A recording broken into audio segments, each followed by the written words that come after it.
I hit record.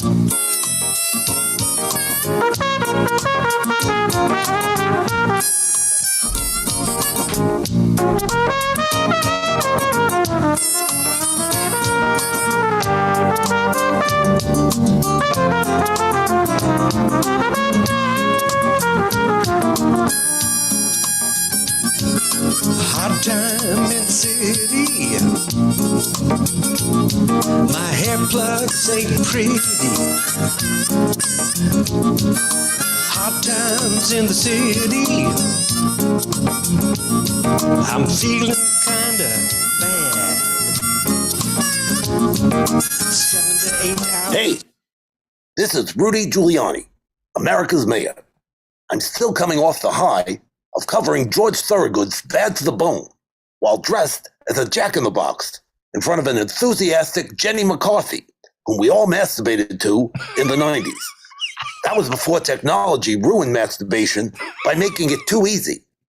When I was mayor, we all masturbated to the same people: centerfolds, Bond girls, and barely legal pop singers. It was a shared, communal experience. And back then, Asian people were polite. When we covered George Thorogood, they would bow, not walk out.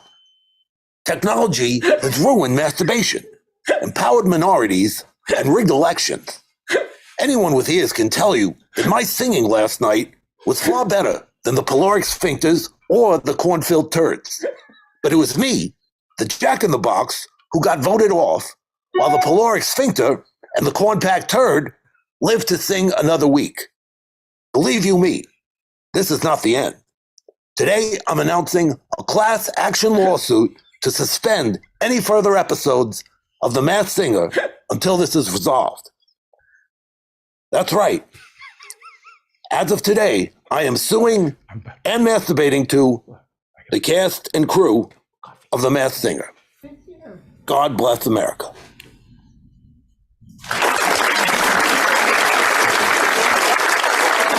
Thank you, Rudy Giuliani. I think that was Rudy Giuliani. That sounded like Rudy Giuliani. Thank you. Welcome to the mop-up for April 21st. I think that might have been Smigel. I don't know. You never can tell. Welcome to the mop-up for April 21st, 2022. I'm David Feldman, coming to you from an air shaft overlooking a parking garage.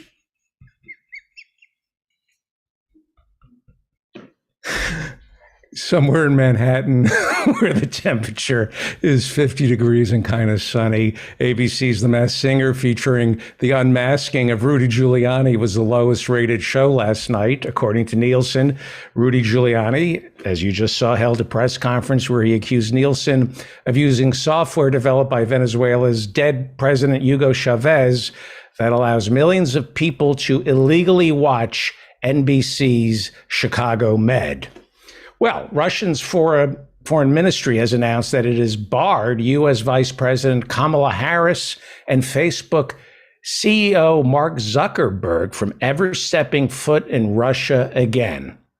Nice try, Russia, but we're still rooting against you. You could even ban Elon Musk, Ivanka, Rudy Giuliani, Mitch McConnell, Nancy Pelosi. Still, we would root against you.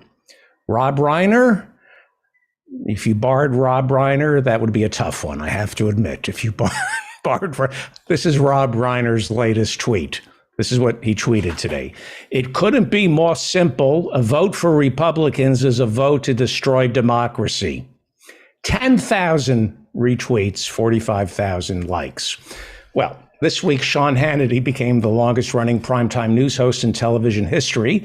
To give you an idea of how long Hannity has been at Fox, when he first started, America resembled a functioning democracy.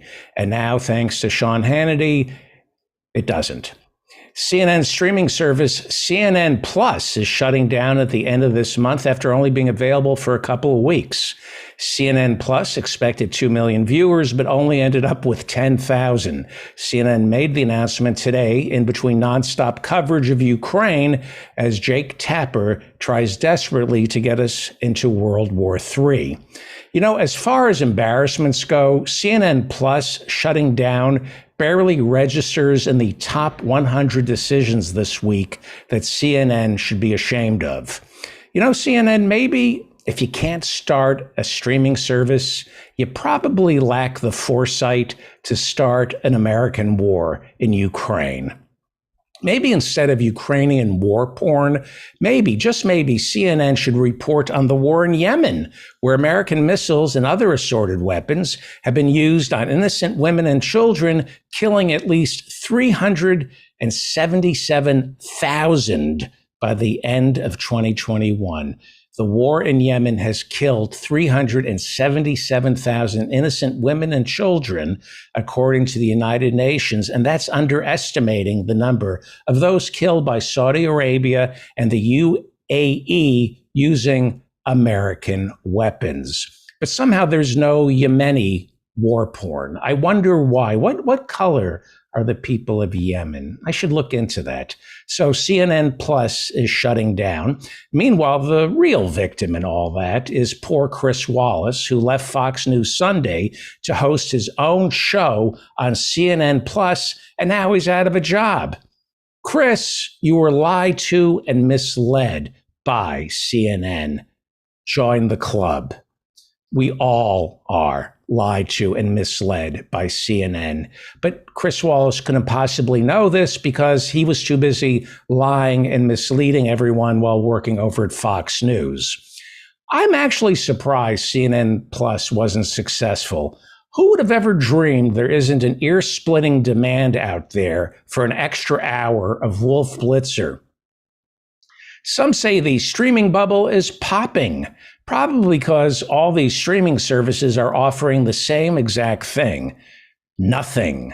They offer nothing. Barack and Michelle Obama are quitting Spotify. And I don't mean they're canceling their subscription because Joe Rogan said the N-word 30,000 times and Joe Rogan gets people killed by promoting ivermectin instead of the vaccine. No, that's not why they're quitting Spotify. They're quitting Spotify in terms of they're not doing their show. They have a show on Spotify. Barack and Michelle had a multi-million deal with Spotify, and they were doing their own podcasts. And that makes sense because if there's anything Barack Obama is known for, it's all talk. So he's great. I don't listen, but he must be great at podcasting because his entire presidency was nothing but talk. The Obama's multi-million-dollar deal with Spotify wraps up at the end of this year. So they are shopping their podcasting wares to other venues like Audible, which is owned by Amazon, which is owned by Jeff Bezos. Do I see the Obamas marching with Christian Smalls to organize the second Amazon warehouse out on Staten Island? No. Do I even see the Obamas taking the time to interview Christian Smalls on one of their stupid podcasts for Spotify? Do I even see Barack Obama give a full-throated endorsement of the Amazon labor union? No, because he's too busy recording podcasts with Bruce Springsteen talking about the meaning of America and how we all need to dial back the combative rhetoric. That's what the millionaire liberals want, not the leftists, the millionaire liberals. They want us to dial back the angry rhetoric. You know, Jon Stewart is one of those guys. He's always talking about dialing back the anger, unless, of course, he wants to get angry. Then it's okay. Then he can use the F word on the steps of the Capitol in front of Chuck Schumer. That's okay. But the rest of us have to dial back the combative rhetoric. Well, Jon Stewart dipped his toe into the stream on Apple TV, and Variety reports that Jon Stewart's show is a flop. Nobody is watching it. Kind of like my show. The difference being I'm not handed millions of dollars worth of writers and producers and staff.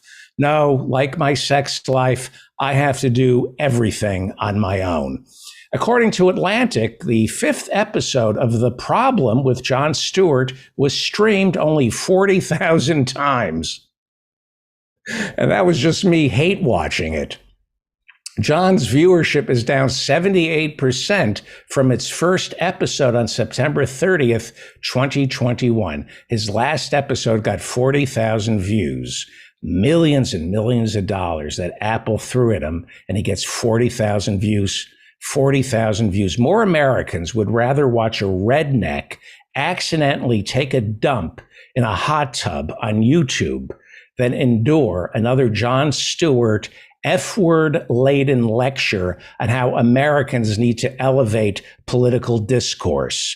Well, if you want to elevate political discourse, Jon Stewart, you go first. How about you stop saying the F-word? How about you buy a thesaurus with all your millions of dollars, all your writers that Apple pays for? Nobody can get this guy another word that's synonymous with the F-word.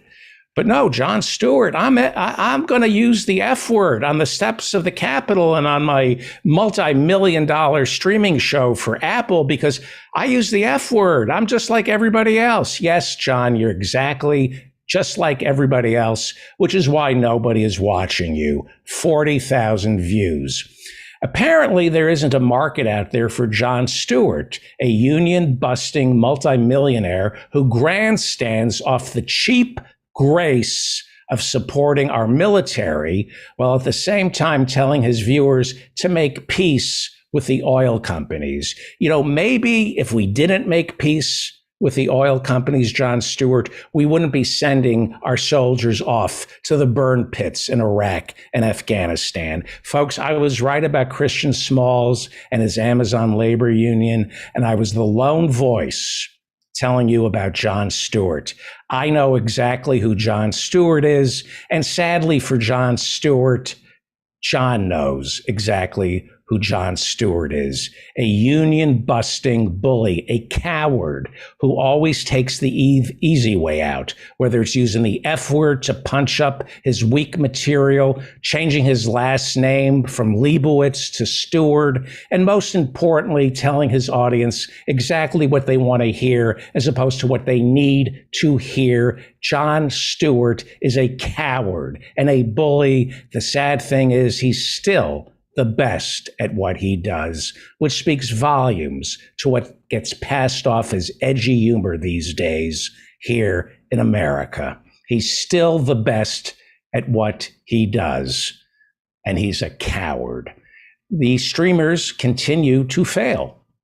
Shares of Netflix collapsed by nearly 30% on Wednesday after a quarterly earnings report revealed Netflix lost 200,000 subscribers during the first 3 months of 2022. Netflix was expected to add 2.5 million subscribers, and now Netflix says it now expects to lose 2 million more subscribers by June. I guess that means Dave Chappelle has another special coming out. Could that be why? No. Why is Netflix losing subscribers? Here's the truth, then we'll discuss various ways to spin it. But the truth is, Netflix shut down its services in Russia. Netflix did the patriotic thing, and they've made their service unavailable to the Russians. And so they lost 700,000 subscribers because of that. But they gained 500,000 new subscribers someplace else in the world. And so they had a net loss of 200,000 subscribers. That's a fact. That's the truth. That's why Netflix lost 200,000 subscribers this quarter. That's what Netflix reported. That's in their earnings report. And that is the truth. That is the truth. Okay? But Tesla and SpaceX CEO Elon Musk says Netflix lost subscribers last quarter because it's, quote, too woke. Elon Musk says Netflix has become unwatchable because it's infected by what he described as a woke mind virus. Elon Musk, wealthiest man in the universe, and it doesn't matter what the truth is. The guy who's trying to buy Twitter and restore Donald Trump's Twitter account doesn't care what the truth is. Elon Musk takes a story and he spins it, he molds it, he changes the facts and says Netflix is losing subscribers because it's too woke. And because it's Elon Musk, because he's the wealthiest man in the universe, a lot of idiots go, makes sense. Yeah, Netflix is failing because it's too woke. Netflix is failing because it's too woke. That's what Elon Musk says. Well, let's untangle that, Elon Musk. You mean Netflix is too woke? Too woke when it stands by Dave Chappelle? Is that what you mean by too woke? You mean when they kept his anti-trans comedy specials on their channel? Is that the woke mind virus you speak of, Elon Musk? Standing by Dave Chappelle when he insists in his special, gender is fact? That woke mind virus? Is that what you're talking about? Again, the truth is, and the truth doesn't matter to somebody like Elon Musk, but the truth is Russia. That's why Netflix lost 200,000 subscribers. They shut down in Russia. They lost 700,000 customers in Russia. They gained 500,000 subscribers somewhere else, and that left them with 200,000 fewer customers. That's the truth.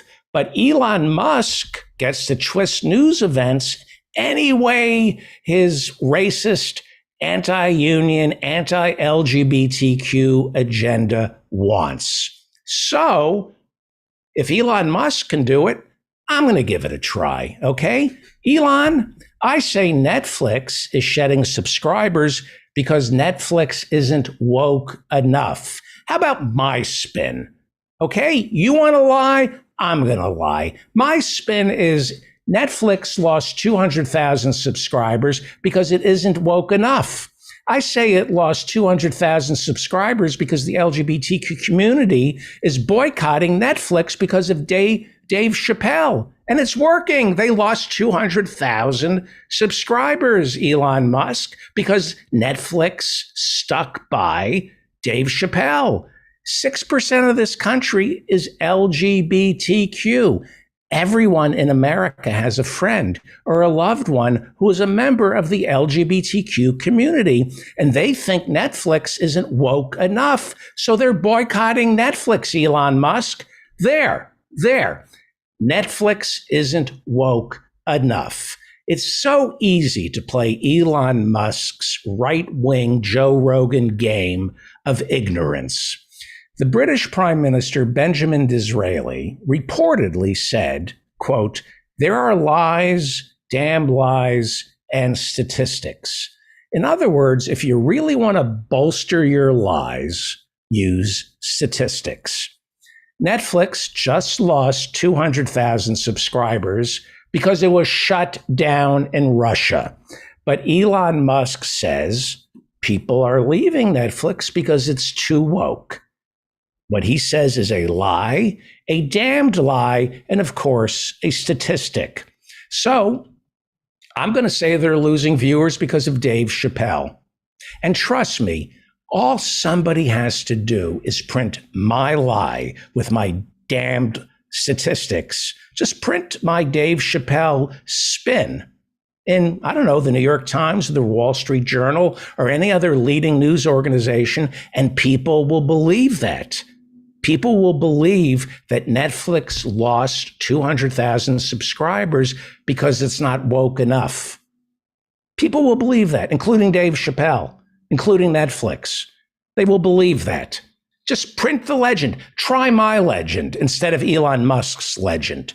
But here in America, they only print the legend that's spread by right-wing oligarchs like Elon Musk. This is just like the new lie that the rise of crime can be blamed on calls to defund the police. This is the whole new thing now. The rise in crime is caused by calls to defund the police. There is no credible evidence to suggest that any police department in America has been or will be defunded. If anything, more money is being thrown at our cops. But that doesn't stop the right wing and their stenographers in the media from insisting that it's the left calling for the defunding of the police that's causing crime to rise. It's not the guns, not the income inequality, not the mental illness that's been aggravated by 2 years of a lockdown, not the desperation. It is the mere talk of defunding the police that is causing crime to rise here in America, according to our right-wing controlled corporate media. Elon Musk knows nothing, which means he's got his finger on the pulse of America. If it sounds good, then say it, as long as it furthers your own financial interests. And this is exactly how America is going to stumble into World War III over Ukraine. You take something that's true, like Netflix loses 200,000 subscribers, and then that's a statistic, and now you can have it mean whatever you want it to mean, even though the truth is Russian operations for Netflix have been shut down. Elon Musk instead blames the woke. He hates the woke. Elon Musk hates the woke because his companies have a long history of sexism and racism, and it's starting to catch up with him. This week, during his earnings report for Tesla, he had to admit that the U.S. Equal Employment Opportunity Commission is investigating Tesla for multiple reports of threats, intimidation, and outright racism directed at Elon Musk's African-American employees. All this after California's Civil Rights Agency accused Elon Musk of fostering a culture of, quote, rampant racism in his factories. Tesla, that's the world's largest electric vehicle maker, is also being sued by the California Department of Fair Employment and Housing, which says Elon Musk created a toxic workplace for African Americans by ignoring their complaints for years about widespread use of the N-word inside Tesla's Fremont, California plant where 20,000 people work. A 3-year investigation conducted by California's Department of Fair Employment and Housing concludes Elon Musk's Tesla Fremont plant is, quote, a racially segregated workplace with no African Americans in leadership roles. The complaints against Elon Musk's racism and discrimination against African Americans goes back to 2012. Saying supervisors and managers repeatedly called Black workers the N-word with abandon. One Black worker complained of hearing racial slurs as often as 50 to 100 times a day, and that's not because he was listening to Joe Rogan's podcast. Black workers complained they constantly saw racist graffiti on restroom walls, lockers, benches, workstations, lunch tables, and even the break room inside Tesla's factory. Elon Musk was born in South Africa during the height of apartheid. Someone born in South Africa at the height of apartheid should refrain from coming to America and trafficking in dog whistles like the word woke. We know exactly why Elon Musk doesn't like woke, for the same exact reason he doesn't like the government. The woke culture, just like the California government, calls him out for what he is, a racist. If you come from South Africa, you're not entitled to dismiss woke culture. If you're visiting America from South Africa, you need to bend over backwards to prove to us that you're not a racist. If you're born in apartheid era South Africa, Elon Musk, you better prove to us that you're woke or get out of my country. Get out of my country. Don't come here from South Africa, a product of apartheid, and trash our woke culture. Get out of my country. Now, I'm sure Elon Musk, when he's not stoned, I'm sure Elon Musk doesn't think it's fair to assume all South Africans are white supremacists. Well, if you think I'm painting with a broad brush and calling all South Africans racists, Elon Musk, why don't you call the woke police? Call the woke police. Why are you being so sensitive? You're from South Africa. Come on, you're white, so you're a racist. Don't be so woke. Come on. Plus, I'm joking. Can't you take a little joke, Elon?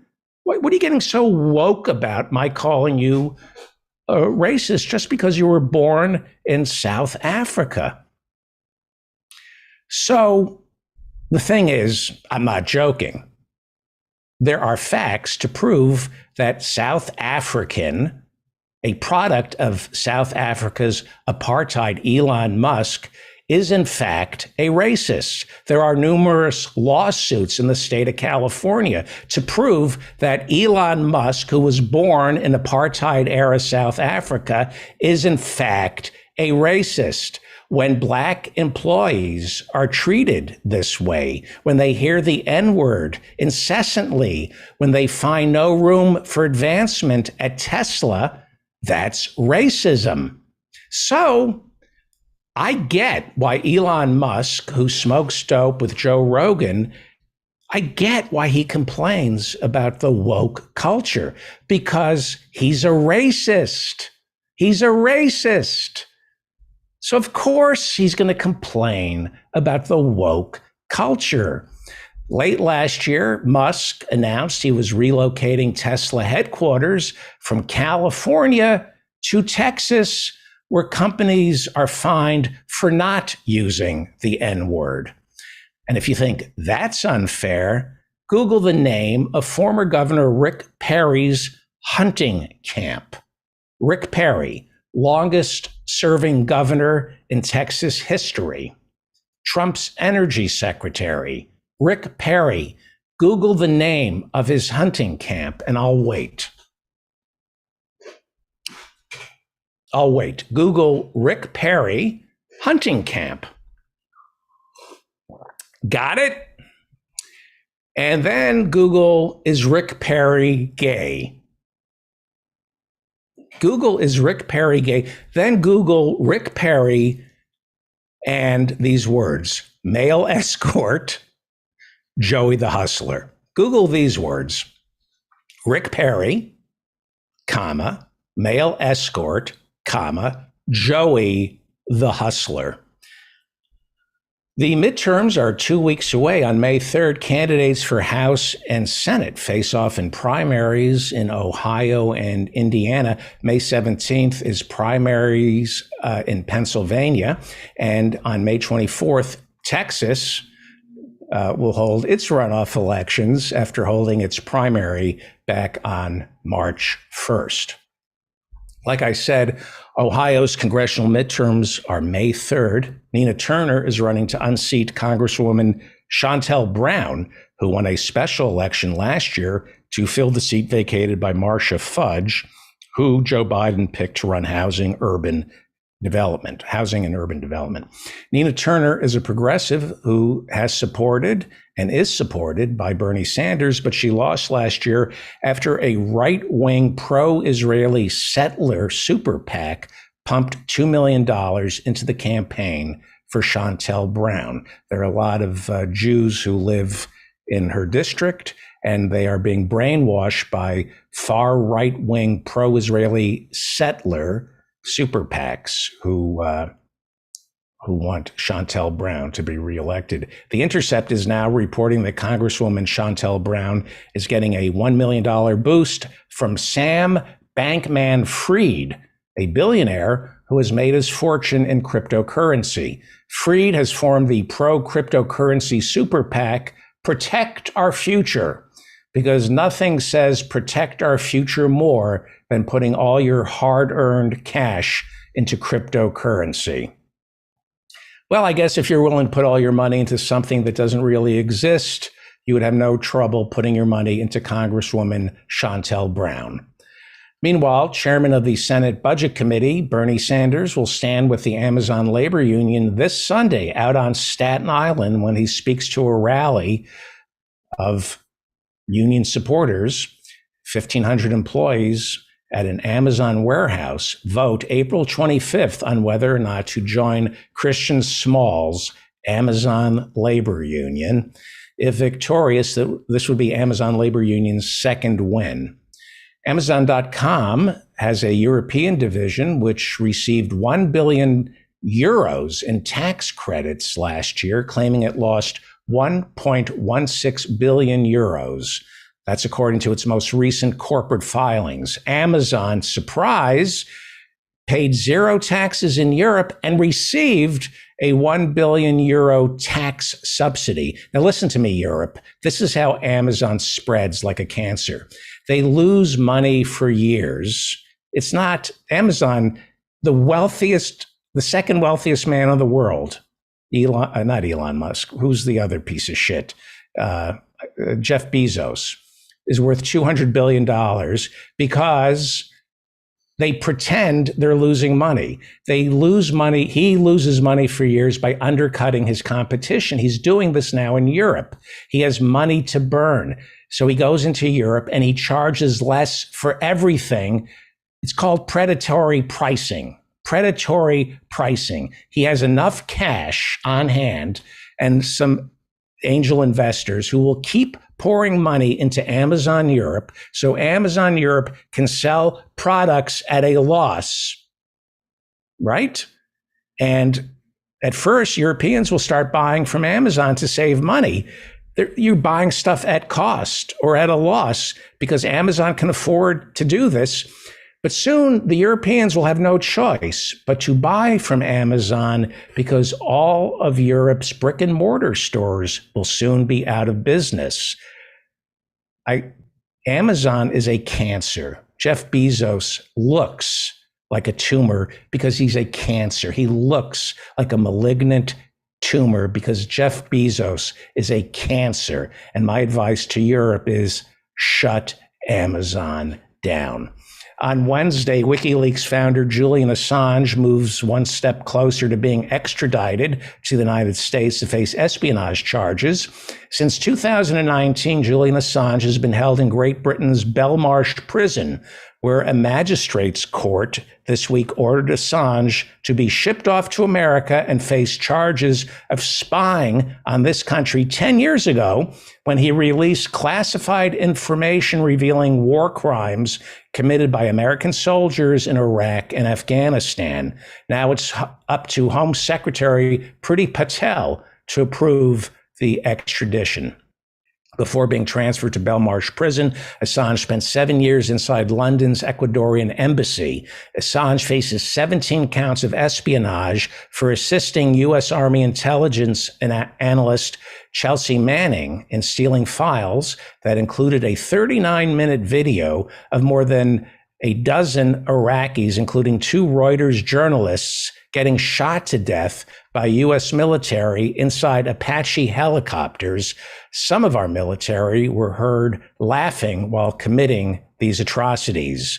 Nobody in the American military was charged in the killings, but Assange faces 175 years in prison for exposing these war crimes. Nick Church over at The Intercept reports today that the brother of one of 11 Libyans killed by an American airstrike in 2018 that destroyed 3 sport utility vehicles, the brother is now filing a criminal complaint against the NATO officials who orchestrated that missile strike. And the brother wants those officials charged with murder. The Intercept also reports that of the 150 airstrikes launched against ISIS in Libya, 1 out of every 4 of those strikes killed innocent civilians. The Intercept reports that after a missile strike, our Pentagon only conducts an on-site inspection 16% of the time. 84% of the time, our Pentagon relies on satellite imagery to determine whether the attack was, as the Pentagon calls it, righteous. Well, the Washington Post is now reporting that America's life expectancy cratered in 2020 due to COVID, but in 2021, unlike the rest of the industrialized world, our life expectancy continued to go down despite the vaccine. America is the only nation in the industrialized world not to see an uptick in life expectancy in 2021. The Institute for Policy Studies issued a new report revealing that in the 50 years since the assassination of Dr. Martin Luther King, 60% more Americans are living below the official poverty line. 41 million Americans now live in poverty, with an additional 100 million living at or right above it. There are now 8 times as many Americans behind bars since Dr. King was shot. 66% of American prisoners are people of color. That's 10% more than when Dr. King was shot. Federal spending on prisons during the past 50 years has increased more than 10 times. The Institute for Foreign Policy Studies says that when Dr. King was assassinated, the federal government spent $2 on the Vietnam War for every dollar spent on anti-poverty programs. Today, for every dollar spent to fight poverty, $4 are spent on the military to fight, well, not quite sure who we're fighting. 4 times as much. We're spending 4 times as much now on military spending than we did at the height of the Vietnam War. Well, meanwhile, the Brookings Institute has issued a new report this week indicating that while gun violence has seen an uptick, it's important to pay attention to where the gun violence has increased. According to the Brookings Institute, gun violence is highly localized and goes up in cities where gun violence has always been going up. That would be cities where there is chronic poverty and in specific zip codes where the government fails to invest in the lives of those living there. Brookings says poverty alone cannot account for zip codes with high rates of gun homicides. What can account for the gun violence, however, is mixing poverty in with racial segregation and what Brookings calls systemic disinvestment. Systemic disinvestment.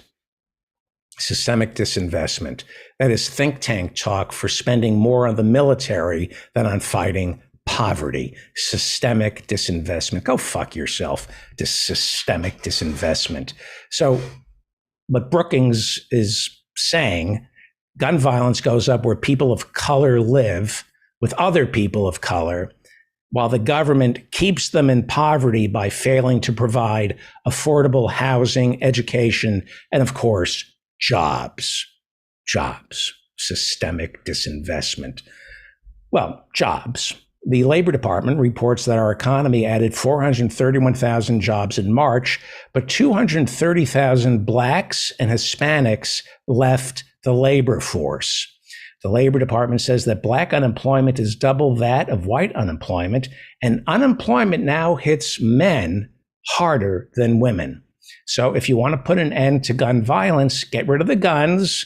But since we're not going to get rid of the guns, we need to put Black men to work, Hispanic men to work. How about we put them to work getting rid of guns?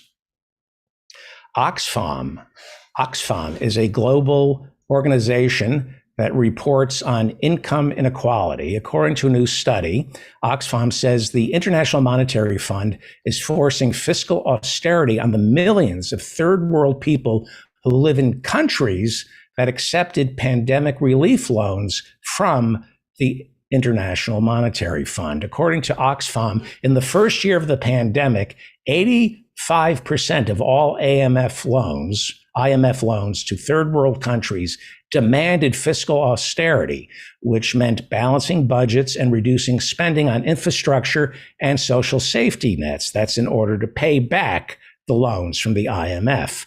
In the second year of the pandemic, 80% of all IMF loans made to third world countries were predicated on the promise of practicing fiscal austerity. In the new report, Oxfam writes, the austerity measures envisaged under these new IMF loan programs are likely to turn a devastating situation into an unbearable one. To pay back these loans, third world countries are reportedly raising taxes on food while freezing wages for government employees, despite widespread worldwide inflation. Because of the forced austerity on 52 low-income nations, government spending on health care worldwide will drop considerably. That's according to the World Bank. Inflation. America's inflation rate for the past year is now 8.5%. According to the Minneapolis Federal Reserve, the inflation is hitting people especially hard when it comes to the necessities of life. The uptick in prices has been seen in electricity, food, mass transit, and healthcare. The Minneapolis Federal Reserve points out that upticks in electricity or rent or food, mass transit, and healthcare hurt the middle class and the poor far worse than it does the rich, since there is a fixed amount that people can spend on all these categories. In other words, there's only so much food, rent, electricity, mass transit, and healthcare you can use. Rich people, therefore, don't feel the bite, since these categories make up a small percentage of their spending, whereas the middle class and the poor spend most of their money on these categories, and these categories are most prone to inflation: mass transit, healthcare, electricity, food, and rent, right? That's where we're seeing the most inflation, and that's what the middle class and the poor spend practically all of their money on. So while workers see an increase in wages in the past year, all of it has been offset by inflation. And what is the cause of this inflation? Well, pieces of shit, fiscal hawks like Joe Manchin, will lie and blame government spending. That is a lie. Inflation is rampant throughout the world. We're seeing inflation in countries with generous safety nets. We're also seeing it in countries that practice fiscal austerity. The inflation we're witnessing is not caused by government spending. It's caused by several factors, not government spending. COVID has created supply chain issues. There's a shortage of stuff because not everyone has returned to work. And a shortage of stuff creates an increase in demand, which causes an uptick in prices. Inflation is also being caused by climate change, drought, famine, and fire. Fire creates supply chain issues, especially when it comes to food or electricity or housing, because fire removes the housing supply. And of course, war. War causes inflation. War in Ukraine is creating a supply chain issue for energy, much of which comes from Russia, but no longer. And food, specifically wheat, much of which comes from Ukraine, but no longer. It's planting season, but the soil is filled with mines and bombs, American bombs, as a matter of fact. Ukraine is huge. It's the largest country in Europe, and its wheat fields used to feed Africa as well as other parts of the third world. And now, because of the war, there's a shortage of wheat and other food stuff, and that drives up prices. So here is what corporations do. This is what corporations do, but their workers can't. Corporations have the freedom to raise prices when they must pay more for stuff. So they pass the costs on to the consumers and then some. They are not just passing along costs, they are passing along more than just costs. They're finding profits, right? That's why so many corporations have record earnings this quarter. Corporations are raising prices, right? Not wages, just prices. So workers are getting screwed. They're getting paid less because of inflation, and everything they need costs more. Everything American workers need, everything is more expensive, not solely because of the cost of material. Everything they need is more expensive because of price gouging. Corporate America can charge what it wants because of their monopolistic powers. When it comes to bare necessities, only a handful of corporations provide them.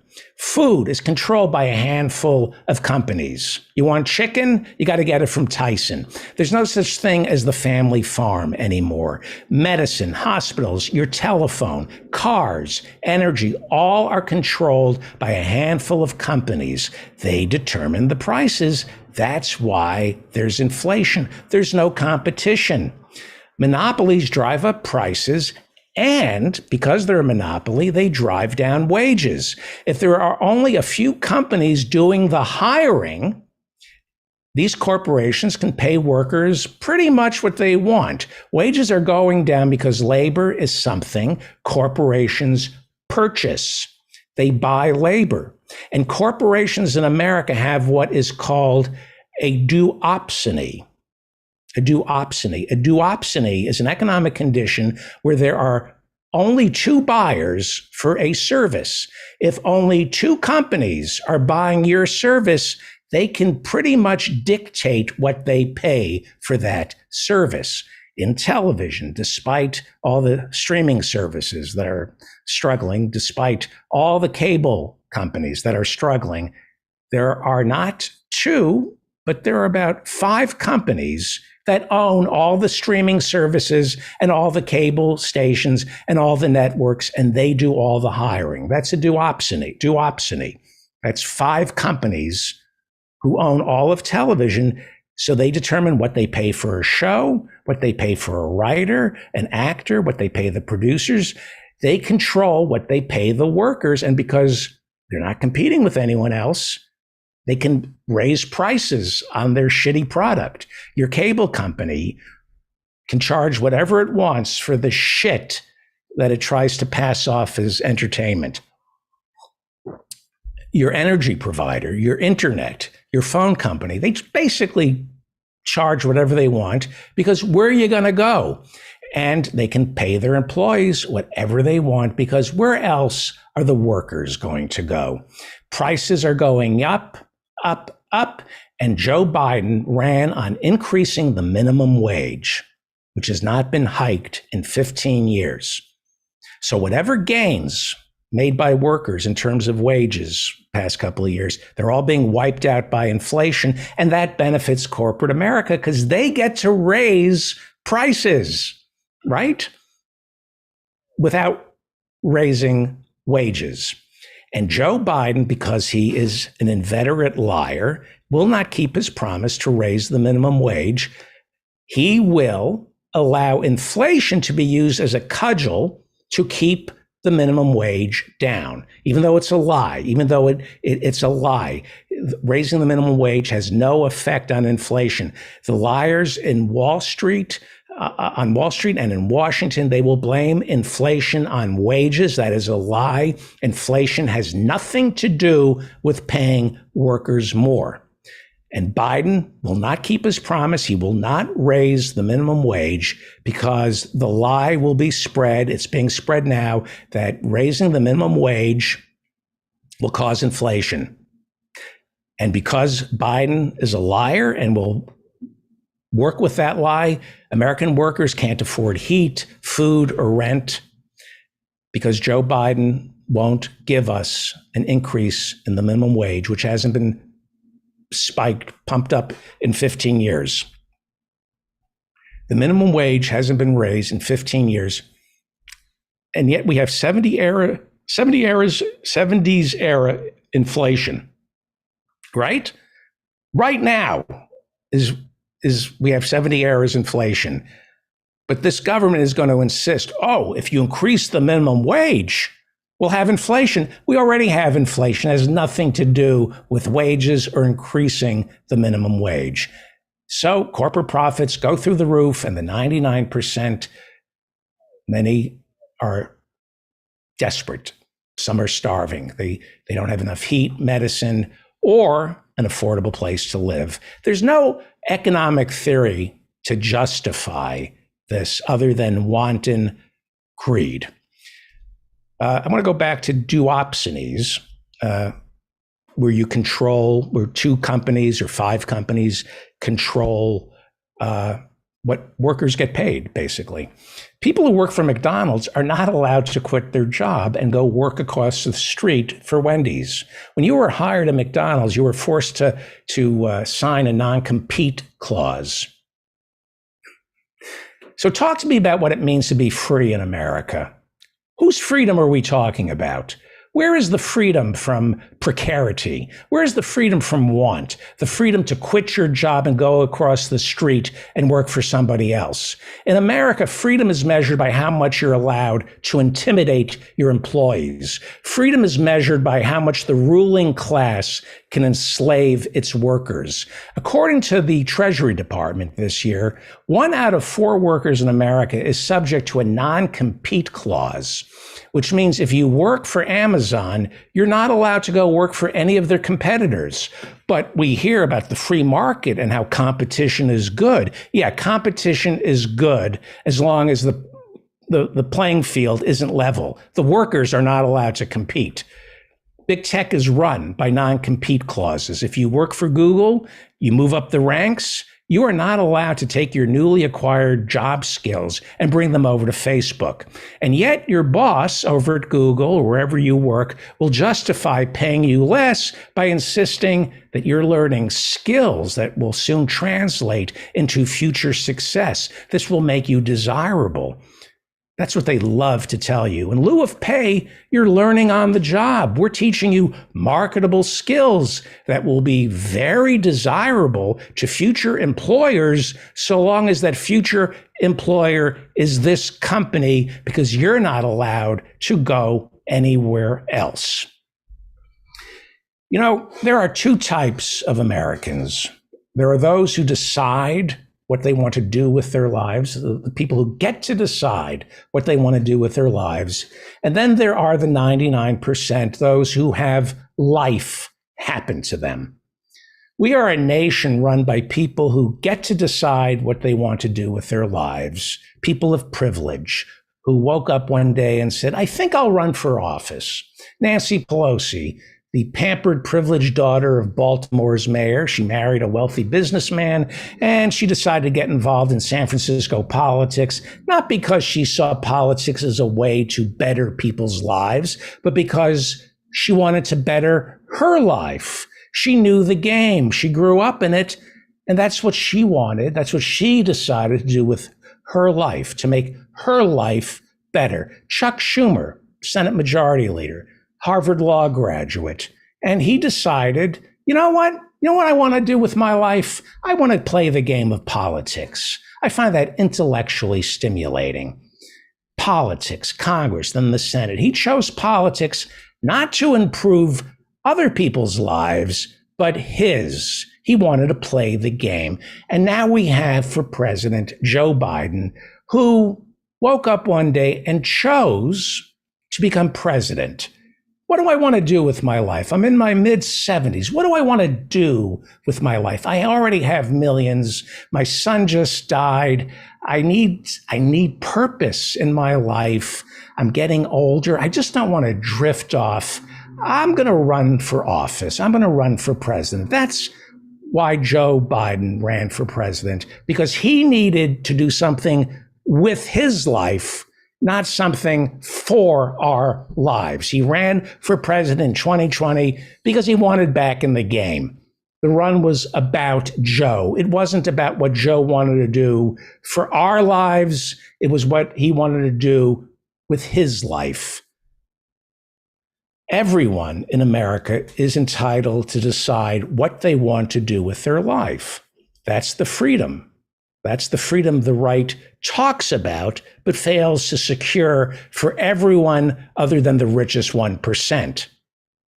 Until everyone in America has the right to decide what they want to do with their lives, this country should only be run by those who know what it's like to have life happen to them.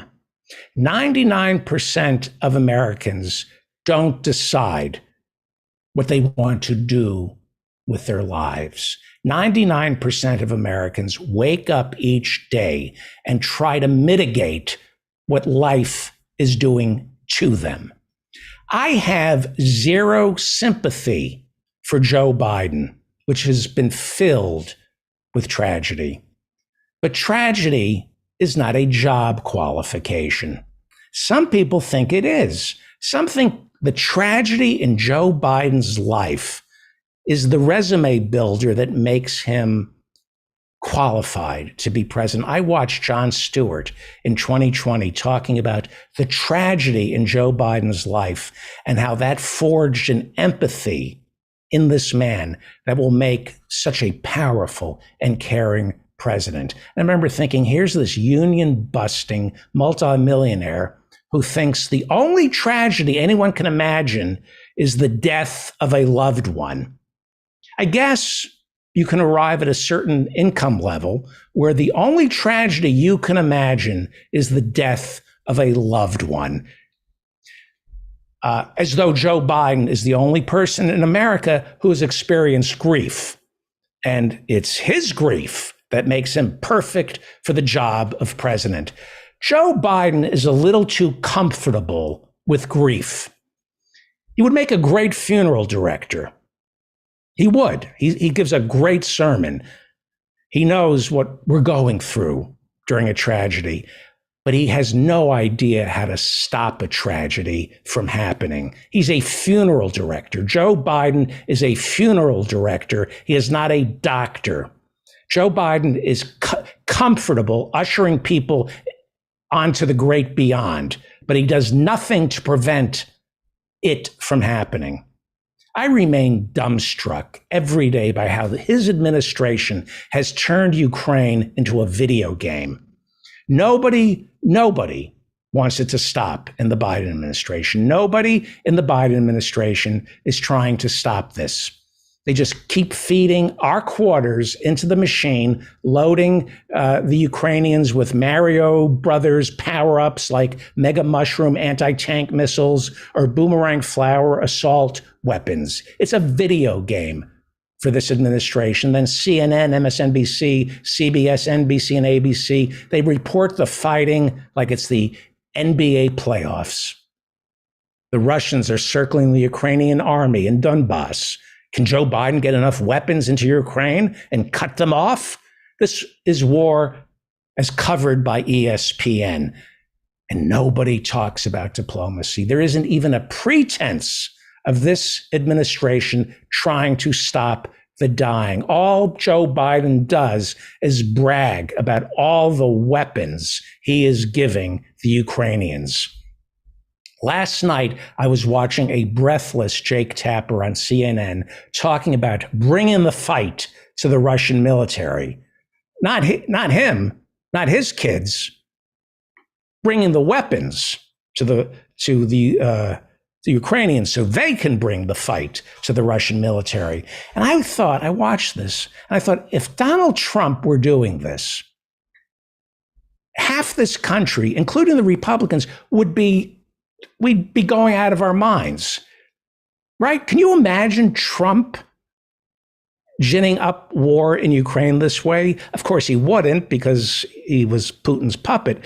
But could you imagine Trump doing this someplace else? We'd be saying it's insane. We'd be calling it reckless and dangerous. 5 million Ukrainians have already lost their homes. 5 million. Tens of thousands of dead. Entire cities razed. This is insanity. If Trump were allowing this to happen, feeding the war instead of stopping it, could you imagine what the mainstream media and the Democrats would be saying? This is a dangerous game, and the Biden administration is not equipped to play it. The Moskva, up until last week, was the flagship of Russia's Black Sea Fleet. And then it was destroyed, reportedly by Ukrainian military in the Black Sea. It took a few days for Putin's government to admit that it sunk, although they have not come forward with the exact number of dead. Some estimates are as high as 500. Now, the Times of London just reported that Ukrainian military may have gotten assistance from the United States in the sinking of the Moskva. The Times of London is reporting that hours before the Moskva sank, an American-made, a Boeing P-8 Poseidon missile, a Boeing P-8 Poseidon intelligence aircraft piloted by America flew in the vicinity of the Moskva right before it was sunk by a Ukrainian Neptune anti-ship missile. So, how much assistance is America giving to Ukraine? We know that Biden is providing the Ukrainian government with weapons. We also know that America is providing intelligence to the Ukrainian military, especially in the Donbas region. But the Biden administration has assured Putin, and more importantly, the American people, that there will be no American soldiers on the ground in Ukraine. But apparently, that doesn't include the air. So, did Joe Biden's America provide aerial intelligence that assisted in the sinking of the Moskov? A senior U.S. defense official told the Times of London, quote, "In keeping with our support to NATO's eastern flank, we have been conducting some limited air patrols off the coast of Romania, but we will not speak to the details of operational matters. We will not speak to the details of operational matters." That's Pentagonese for, we're not telling you. We're not telling you. So we're not allowed to know how much help America is providing Ukraine. We're not allowed to know, do we have intelligence on the ground in Ukraine? Do we have advisors on the ground in Ukraine? And do the American people get to have any say in this? See, the American military has a long tradition of operating under the cloak of secrecy and then releasing just enough information to control the narrative. And that narrative always is, let's go to war. Remember the Maine.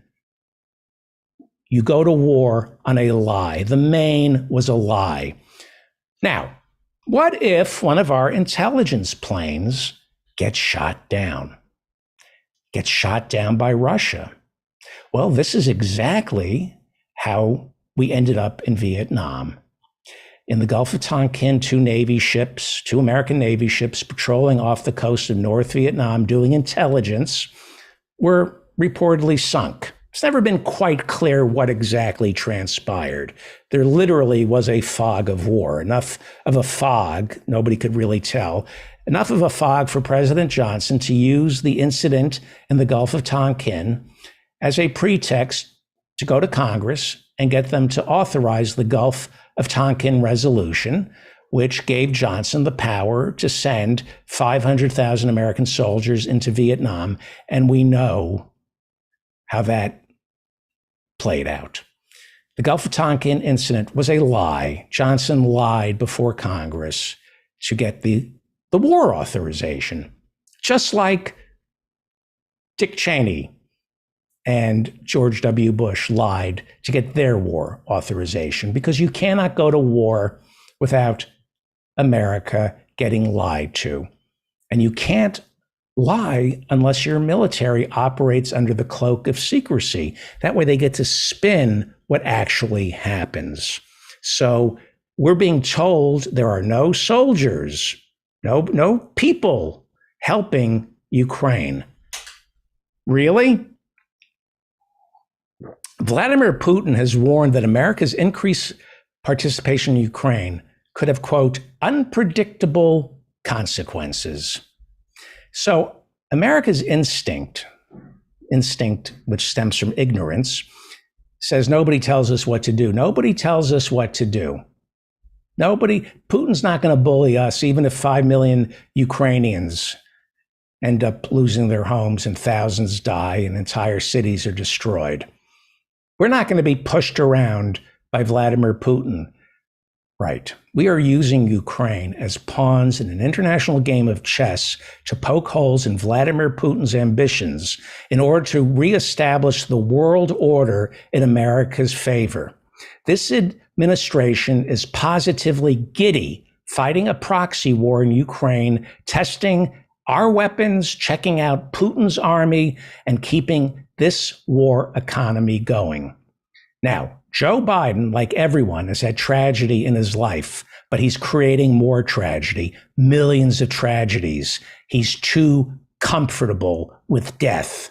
I'm sorry about all the tragedies in President Biden's life, but like a man's religious beliefs, a government official's tragedies, just like his religious beliefs or his love life or his sexual peccadillos, it doesn't belong in the public square. I expect my politicians to come to Washington and help the people who don't get to decide what they want to do with their lives. That's your job. If you come to Washington, you're supposed to help the people who wake up each day and try to mitigate what life does to them. You don't come to Washington because you needed to do something with your life. Joe Biden, in his late 70s, became president because he needed to do something with his life. And now millions and millions and millions of Americans and Ukrainians are discovering that life is happening to them. Joe Biden's life is happening to them. America is run by people who get to decide what they want to do with their lives, and they are taking away everyone else's. Where is the diplomacy?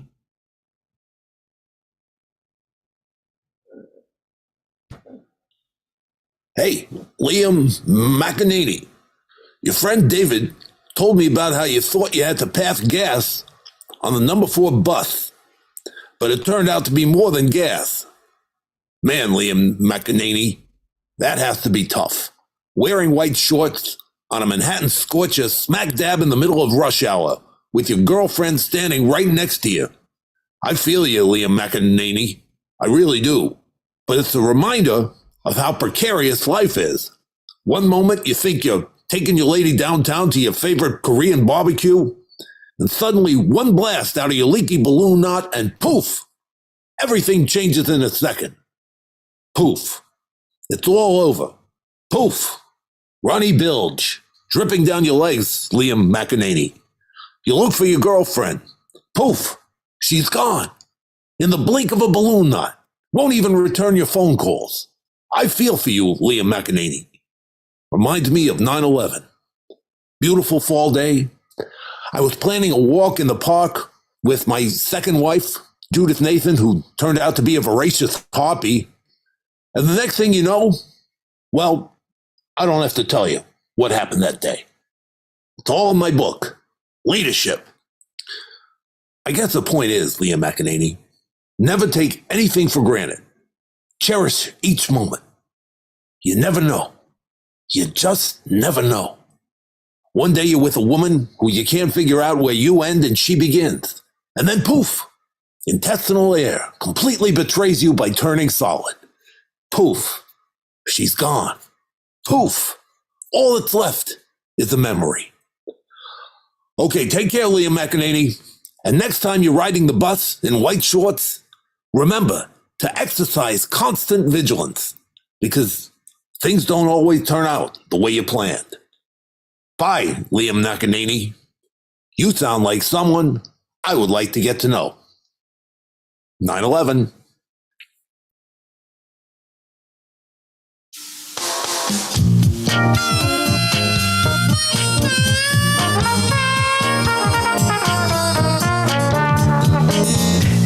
chairs in this Bessemer shop. Back in our day, don't ever seem to stop. The man went down cause his heart gave out. Get back to work, we heard them shout. They said the EMTs are coming, that's what they're for. And life slipped away on the cement floor.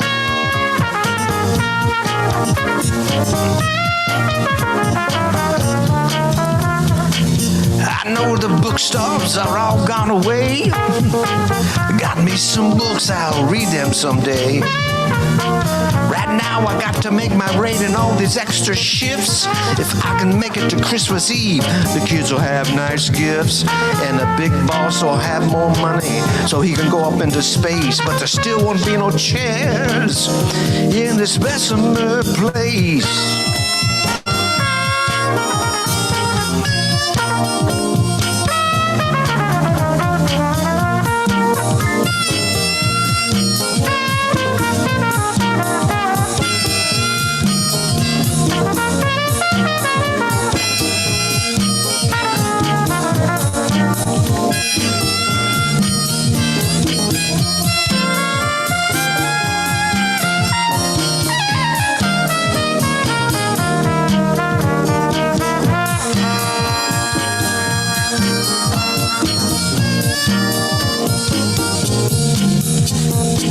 When I was young, my dreams were bold.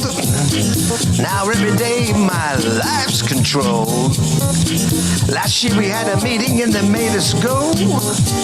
They gave us all pins that said, vote no. But maybe this year union can give us a little more and put some chairs on this Bessemer floor.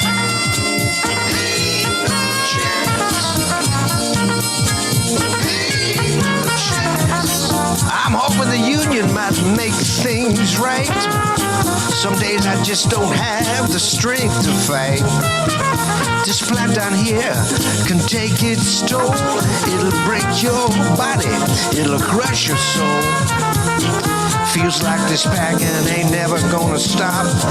And there still ain't no chairs in this Bessemer shop. Ain't no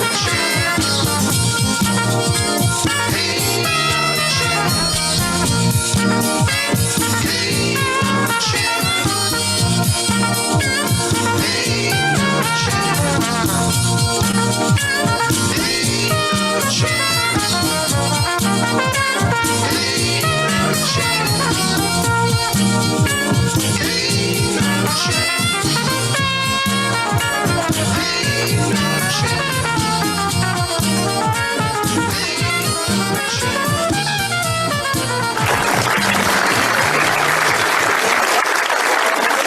Thank you, Professor Mike Steinel. Hey, ain't no chairs in the Bessemer shop. Bernie will be out on Staten Island this Sunday with our friend Christian Smalls organizing another warehouse for Amazon Labor Union. Bernie Sanders, no Barack Obama, no Joe Biden, no Hunter Biden, no Jill Biden, no Hillary. They just can't seem to make it out to Staten Island to support the Amazon Labor Union. I guess it's because they're full of, you know what. Dan Frankenberger joins us in the newsroom. Hello, Dan. How's it going, David? I'm in a foul mood. Oh, good. But that should. Hey, the chat. I was checking the YouTube chat room, and somebody gave us a lot of money in the chat room. Yes, did you know that? We had a listener, Adam Halperin, just did a super chat of $50. It's if you give $1 or you give $5,000 the way he did. I'm kidding. People gave enough money that But if you give $1, I don't care. It helps pay the bills here. What did he write? He wrote, "Hey, David, just wanted to say I appreciate your show. Keep up the good work." That's really sweet. other people have been paying for super chats. And since Pete Dominic has decided not to show up, I guess we should thank the people who have donated money through the YouTube super chats. Kind of interesting, but I can't find it on my. Well, I got it in front of me. Oh, okay. On April 18th, we had a listener, Randall, donate a few bucks. He says, "My name is Randall, and I'm a Feldo maniac." Thank you, Randall. And then the show prior to that we recorded on the 14th, Teresa Luke made a donation, and it's a super sticker, which I don't even know what that is, but there's a little emoji looking icon there. Oh, Thank you to Teresa.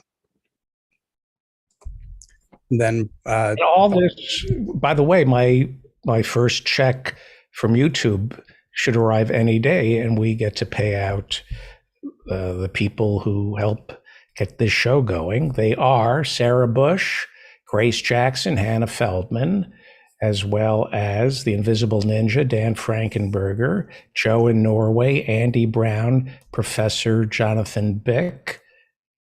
I always mix up the order to see if I can. It's a way as a cognitive test. Did I get everybody's name? you got them all, but when you do that, then you at the beginning of the segment, you said you were kind of miserable in a bad mood. Do you do it to yourself? I just want to keep myself sharp. So that's how I. Any other people we have to thank? Prior to that, our very own Mary Ann Cummings made a donation on the 8th with no message. Oh, she wanted me to tell that filthy, disgusting joke. Did you do it? No. Oh. There are certain jokes that are like the Donkey Show in Tijuana. Have you ever seen the Donkey Show in Tijuana? I've heard stories about it, but I have never seen it. Okay. You think you want to see it, and then you see it and you go, I wish I didn't need to. And there's certain jokes, like you think you want to hear a really vile, disgusting joke. And then I tell it and I'm the bad guy. Like I'll warn somebody, this is really disturbing. No, I can handle it. And then they just have, like they just bit into a fecal sandwich, and it's my fault. Do we have a quiz today? Yes, we do. I have a 6-question quiz prepared, but we would need an opponent if you want to do it now. We got 12 minutes until the next guest. We have Ann Lee and Joe in Norway are up here as panelists, or we can grab someone else who seems to be active in the chat. Is John Hayes here? I'd like to kick his ass tonight. That shouldn't be too hard. John Hayes? He might be busy. John, are you here in the chat room? Okay. Well, why don't I go up against? See, I'm a typical American. I'll go up against Professor Ann Lee. I'm going to do it. John just If put in the she's chat that available, yes, he is here. Well, it's too late. Are you available to? I'm afraid of Professor Ann Lee. What's the topic? Are you sure you want to know before we get into it? Well, I'm going to do the righteous thing and challenge Professor Ann Lee. And we don't need Google here. We have Professor Ann Lee. This is going to be, see what I'm doing? I'm building her up. I'm psyching her out. See what I'm doing? Yep. You're okay. You don't have to turn your video on if you don't want to. I won't. Okay. Turning it on later. Okay. Nolan is early, and he just turned his video off. So, okay, we have 10 minutes. Oh, there he is. He's come back. You're about to watch me either be humiliated or humiliate somebody. I'm not quite sure. So, what is the quiz? What is the quiz? Today's quiz, I have on April 22nd, 1937, one of the top movie stars of all time was born, making him 85 years old. Today's quiz is on Jack Nicholson. Oh. Oh. I may Well, Nolan, do you want to compete before we talk about your book? Well, you can go up against Professor Ann Lee and Nolan. Sure, I can get embarrassed. That's fine. Okay. All right. All right. What? Well, yes. Okay. So what? Who goes first, Dan? Let me put some money in the kitty. Here, hang on for 1 second. Oh, that was painful. Let's have Professor Ann Lee go first. So, Nolan, the way it works is we ask a question. We have one person has to answer it, and then you and I have to agree or disagree or pick the other options. We really haven't come up with the rules yet. So, All right, so let's start. This is a 6-question quiz, and here's question number 1. Jack's character, in terms of endearment in 1983, was blank. Was it Garrett Swinson, Garrett Barlove, Garrett Breedlove, or Garrett Ergon? and no, don't look at the chat room. No cheating. I've never met you, Nolan. I don't think you're a cheater. I'm on the level. Professor Lee, you're first. Do you have an answer? Do you need me to read the answers again, or do you think you got it? No. How about, I've only seen the movie once. Breedlove. How about that? Okay, and Lee says Breedlove. Nolan, do you want to agree with that, or do you want to try a different answer? And then we'll ask David, and then I'll give the answer. I haven't seen the movie in forever, but Breedlove was the only one that sounded familiar. So I was thinking Breedlove as well. David, we have 2 What are Breedloves. What are the options? The options are Garrett Barlove, Garrett Breedlove, Garrett Swinson, and Garrett Ergon. I'm going to go with Breedlove. That is correct.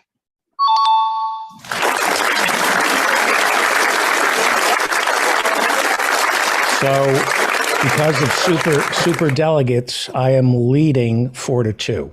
It's very complicated. We have super delegates on this show, so Okay, so we're going to rotate here. So Nolan's going to be first on this one. Question number 2. What is the name of the film by The Who in which Jack had a small part? Was it Timmy, Tommy, Terry, or Turdy? who's answering this question? Nolan is first this time. I'm going Timmy. David, What are the choices? Timmy, Tommy, Terry, and Turdy. I think it's Tommy. I think Anne Margaret was in Tommy. So I think Jack Nicholson was in. I'm going to say Tommy. Okay, Professor Lee. Timmy?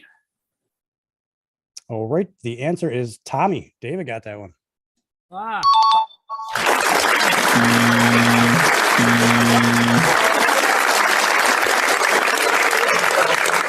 So I'm leading 20 to 1. I was gonna say your lead must have gotten huge. All right, here's the question number D, 3. a little early. Excuse me for 1 second. D, you're about 90 minutes early. Okay.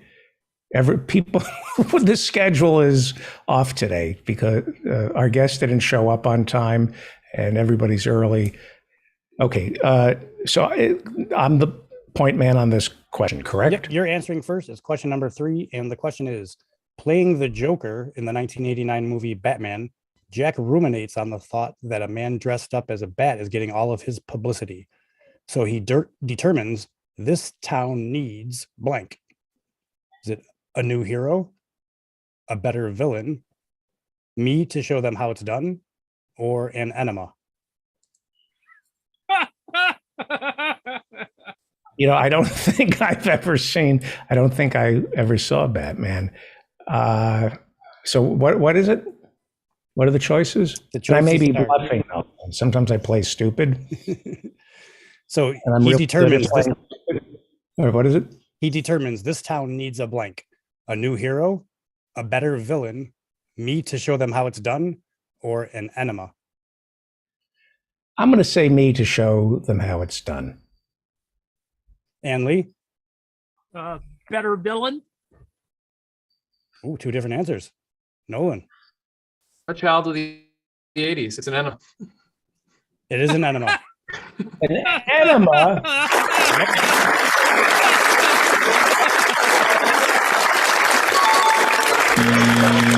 I Wow. don't remember that. I don't remember that. Okay, the score is I have 2, Nolan has 2, and Professor Ann Lee has 1. Okay. All right. Loser. Question number 4, Professor Lee is first.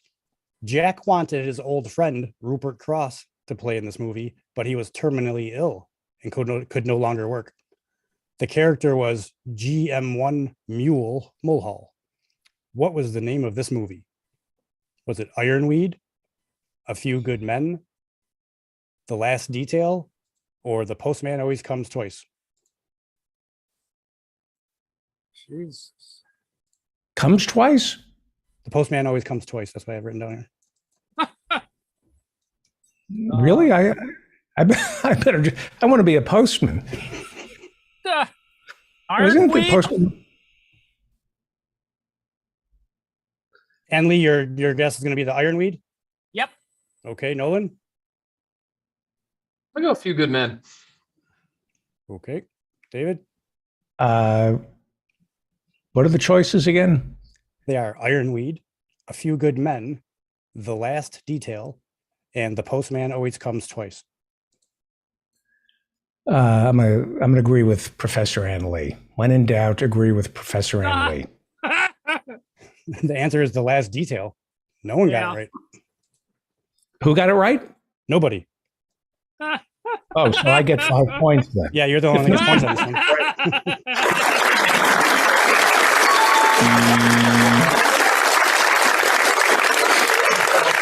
How many more questions left? We have 2 more questions. This is number 5. Nolan is first. Okay. In 5 Easy Pieces from 1972, Bobby DePia, who was Nicholson played, is a womanizing, self-centered oil roughneck. What secret does he withhold from his friends? Is it his concert piano training, his prison record, his terminal illness, or his anal warts?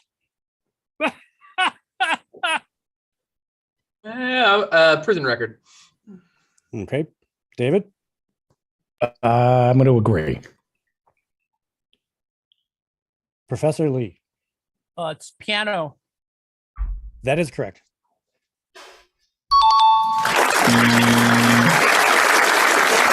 It is so. Professor Lee is correct. Yes. Yep. Okay, so it's tied. Everybody has 2 points. This is the tie. This is the tiebreaker. Here we go. Question number 6. And David, you're first on this one. In which movie did he play with his wife, Sandra Knight? Was it The Shooting, The Terror, The King of Marvin Gardens, or the beach romance film Jack and Sandy Knight? Give me those again, please.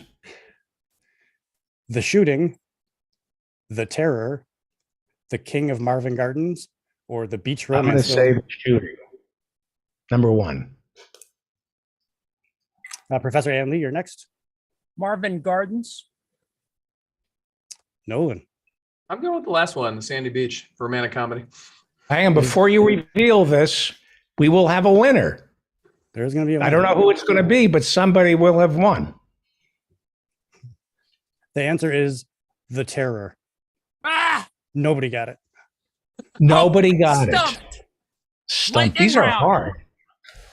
hard. Tiebreaker. Congratulations, everybody. There's no more questions. No, we're all equal. We're all equal here on the David Feldman That's Show. right. Thank you, Professor Ann Lee. We'll see you in about 2.5 hours for the professors and Marianne, right? Right. Thank See you, you then. Professor. Thank you. All right. Nice Thank to meet you. you, Nolan. Have a good segment. Thanks, guys. And Dan Frankenberger, I will talk to you tomorrow. Thank you. So long. Unless we want to go over community billboard later. Well, there's a new book out called Let's Agree to Disagree, a critical thinking guide to communication, conflict management, and critical media literacy. It is written by Mickey Huff, who was on the show recently, and our guest, Nolan Higdon, joining us today. He is a lecturer at Merrill College and in the education department at University of California, Santa Cruz. Go Banana Slugs. I have a kid who graduated from Santa Cruz. And you are a founding member of the Critical Media Literacy Conference of the Americas. And I can go on and on and on, but you talk about our lack of critical thinking, how to tell what the truth is from the tsunami of misinformation that comes our way. Welcome, Nolan Higdon.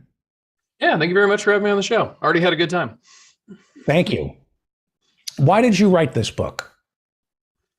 When I was going on my previous book tour, I wrote a book called The Anatomy of Fake News, which documented the history of fake news and ways of mitigating it.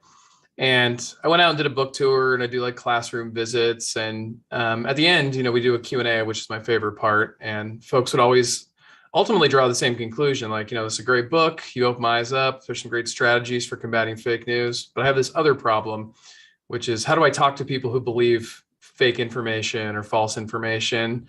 And the fact that I kept getting this question over and over again made me realize that we are missing something in the culture. We no longer feel like comfortable kind of finding spaces to disagree constructively. And so I want to investigate not only why that was, but what we could do about it. And that essentially became the genesis of the book.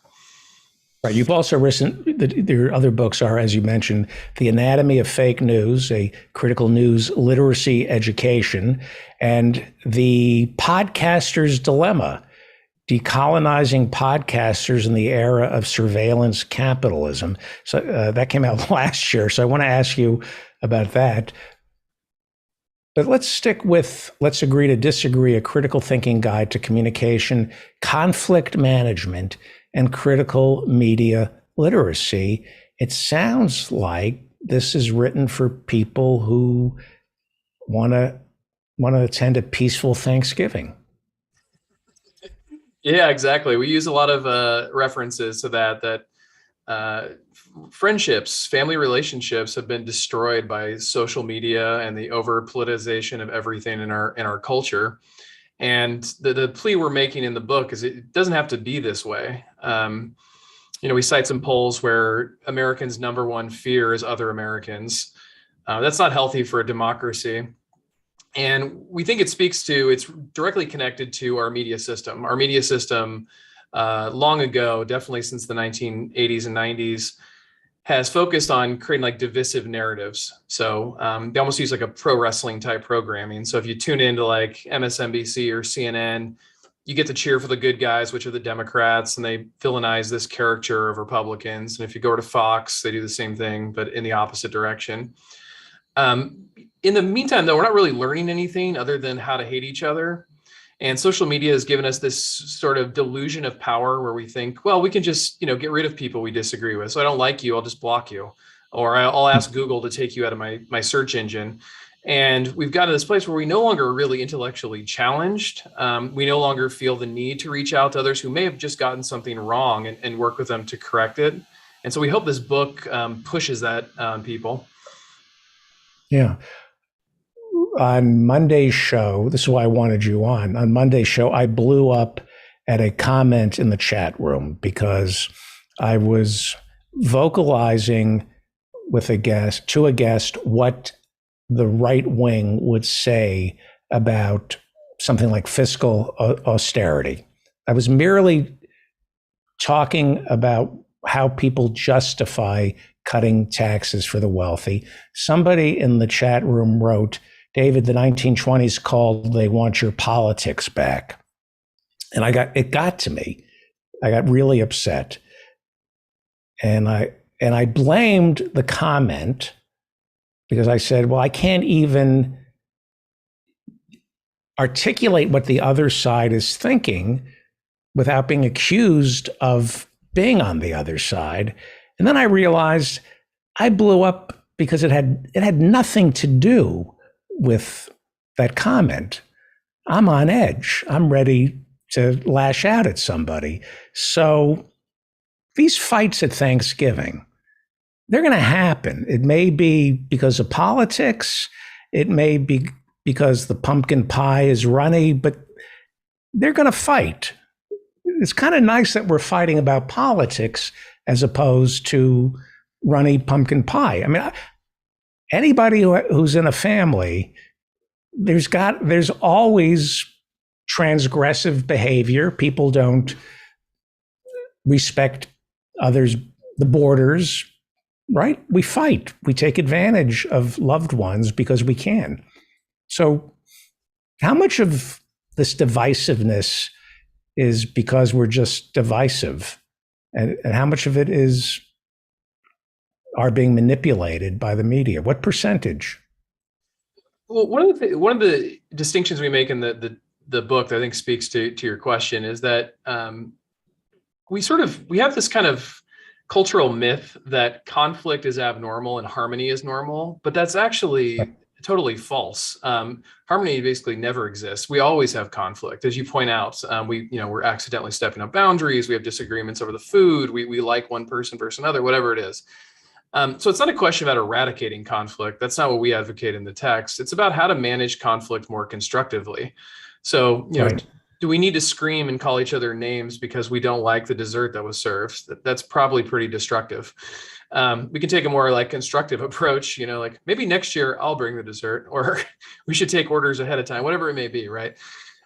So we believe that, yeah, of course conflict exists, but we think our media system really feeds into that, and it creates these caricatures of each other. So even when we're arguing against the so-called right wing or arguing against lefties, we usually are arguing against a caricature of them. We never actually get to talk to the other side. So we think we know Right. what these people think and why they think it, and our media system tells us, but rarely do we make the step to reach out to them. And the reason why that's important is not just to be nice and create some hippie commune, but because democracy necessitates the sharing of ideas, the spreading of ideas, the changing of minds. You can't be in your little bubble and be right all the time and block out each other. It's antithetical Right. to democracy. How much is the left to blame for this? Because I was reading about Orwell last night, and Orwell's complaint about socialists was they cared more about coming across smart than moving the needle forward. They cared more about people respecting their intelligence than agreeing with them. So how much is the left to blame? I put the blame on all of us and across the ideological spectrum. So I'm, a lefty myself, but I don't sit there and just wag my finger at the right wing. There's a lot I can do, and a lot other lefties can reflect upon. And we talk about that in the text. And that means both in terms of spreading false information as well as being destructive in our dialogue. We could also be more responsible in our media diet and things like that. So I don't think any ideology has a monopoly on this problem. What is the difference now between arguing religion and arguing politics? Because I could sit with a right winger and they'll say to me, Reagan balanced the budget and he did it by lowering taxes. They believe that. The right wing believes that Ronald Reagan balanced the budget, that the deficit was lower when he left office, and he did it by lowering taxes. And I could sit down and show this person charts that reveal, no, actually Reagan not only raised taxes, I think he doubled or tripled the deficit. But it doesn't matter when you show that to him because it's a religion. Reagan is a religion. It doesn't matter what the truth is to these people. They have a belief system that when you lower taxes for the job creators, money comes pouring into the treasury. It's a religion. It is. Yeah, it's very, I think, tantamount to religion, right? The ways in which these ideologies are protected and they deify certain politicians. But again, I would say I can clearly point to that on the right. As a leftist, I've been arguing against right wingers my whole life, and experiencing what you just described. But I will say, we see the same thing on the left. Like, people now defend the politician. They have like "I'm with her Hillary" bumper stickers, or they defend everything Obama. Or if you criticize Biden for doing the same things you just criticize Trump for, now all of a sudden you're a Trumper. There is this, again, I think media plays a critical role here. It has really shaped our politics, where we feel like we need to defend the people we vote for instead of agitate them to get them to do what we want. And I think that's also a big problem with our democracy. Is this more pronounced in America than any other industrialized world? I don't really have a expertise on that, but I do get a sense, particularly in Britain. I've heard a lot of commentators and read a lot that they say what's happening there to their political discourse is similar to what we're experiencing here in the United States. Show me how to manage conflict. Show me how to dial back the hostility and arrive at an answer with somebody who I disagree with. Sure. Yeah, we recommend in the text, before we even get into strategies for accomplishing it, we focus on things you shouldn't do. So lampooning people, making fun of people, name calling, generalities. These things typically work against constructive dialogue. But a more constructive approach is actually trying to reach someone on a human level where they're at. So kind of ignore that curse of knowledge bias. Just because you know something doesn't mean everyone else in the world should know it. And set a goal. I want to reach this person, whatever that goal may be. To your point about like the right wing, like Reagan defense.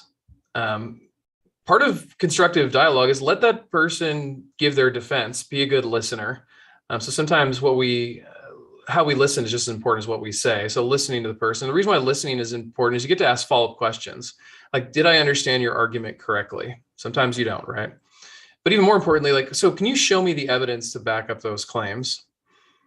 And it sets a good tone that people need to sort of understand that you need to have evidence to back up what you say. And when you get put on the spot and asked about evidence, then it forces them to think like, well, do I have evidence for this claim? Like, how do I know this? Where do I know this from? And I think that sometimes those are more powerful mechanisms than getting people to kind of submit to you. I also think another constructive dialogue, form of constructive dialogue, is really avoiding social media as an arena to discuss the issues you find that are important. Social media platforms are designed in a very narrow way that privileges fear and hate. It gets people to react, not to think. And so if you really care about whatever issue, climate change, racism, sexism, you should probably discuss those in an arena that's more conducive to constructive dialogue, which social media is generally not. We're talking with Nolan Higdon. He is the author of Let's Agree to Disagree, a critical thinking guide to communication, conflict management, and critical media literacy. When I talk to people, I find that a lot of it is subtext, that they're refusing to reveal what they really believe. They want to talk, they want to tell me what they've read, what they think, but they are squirrely. They don't want to admit to what they really mean. Sometimes they may not actually know what they mean. For example, I've talked to Jews about the Palestinian situation. I'm Jewish, so when you start asking questions about what people believe as opposed to arguing with them, they freak out. I've discovered just asking people why they think a certain way and not arguing with them ends up being much more volatile than an argument, because sometimes you get Jews saying things like, just get a ship, load the Palestinians up in Gaza, put them on a ship and get them out of there. And when they say that, they hear themselves and they get really angry with me for having them articulate what they didn't even know they thought. Should we be arguing, discussing, or just, like you said, listening and just keep asking questions Why do you think that? Where do you get this information? Almost interview them. I find it leads to violence. I really do. I find that when I talk to right wingers and you just politely, you don't give them the fight because that's what they want. And you go, okay, that's interesting. Why do you think that? Why do you think that? Eventually it reveals that they're hateful ignoramuses. They hear something come out of their mouth. They actually bear witness to what they truly think, and they hate you for making them say it. I would still stick with the question model. I doubt you're going to solve every aspect of hate in that particular individual in one conversation, but you've planted some important seeds that can then grow. And so this is part of the, sometimes frustrating part is we can plant seeds and we don't see where they end up, but you could, radically change that person's life by just confronting this question. Like, do I have evidence? But to the point of like asking questions, like, obviously in an interview format like this, I come prepared to hear questions, et cetera. But like in social media, if you do that to someone, we have to remember in social media, people are basically on all the time and they have a public image all the time. So if you're asking them questions and they're showing that they're ignorant or hateful, it's much different finding that out in a public arena versus say in like your kitchen. And so this is what I mean about like making sure you're in the right context where people can actually be like reciprocal to those types of questions versus feel like they're on like public trial. Do you think their emotions get escalated because of the Overton window, because we're not allowed to talk about the roots of the immiseration of most Americans, that we dance around the problems without being allowed to discuss the real reason these problems exist? And I guess in your book, you're saying that the media trains us to get emotional as opposed to contemplative. Yeah, I would absolutely agree. There's a frustration that we can never get to the root of the problem. We're always being distracted by the next story. And this keeps our attention always somewhere else other than where we want it to be, generally speaking. On top of that, a lot of these media companies do collude with one of the two major political parties. And so they work, tirelessly to pull out like culture war issues that do distract us from issues that more Americans have consensus on. So we're always being inundated with, just divisive content, issues like immigration or abortion, the deficit, all these things, they always are introduced in some really culture war way. And both parties claim that they care about those issues, but in reality, they don't care about those issues. They want those issues to always remain on the table so they can always divide us from having, substantive conversations about things that matter to us. What do we do about the lies? What do we do about the lie that immigrants are flooding this country when in fact more immigrants are leaving America than coming here?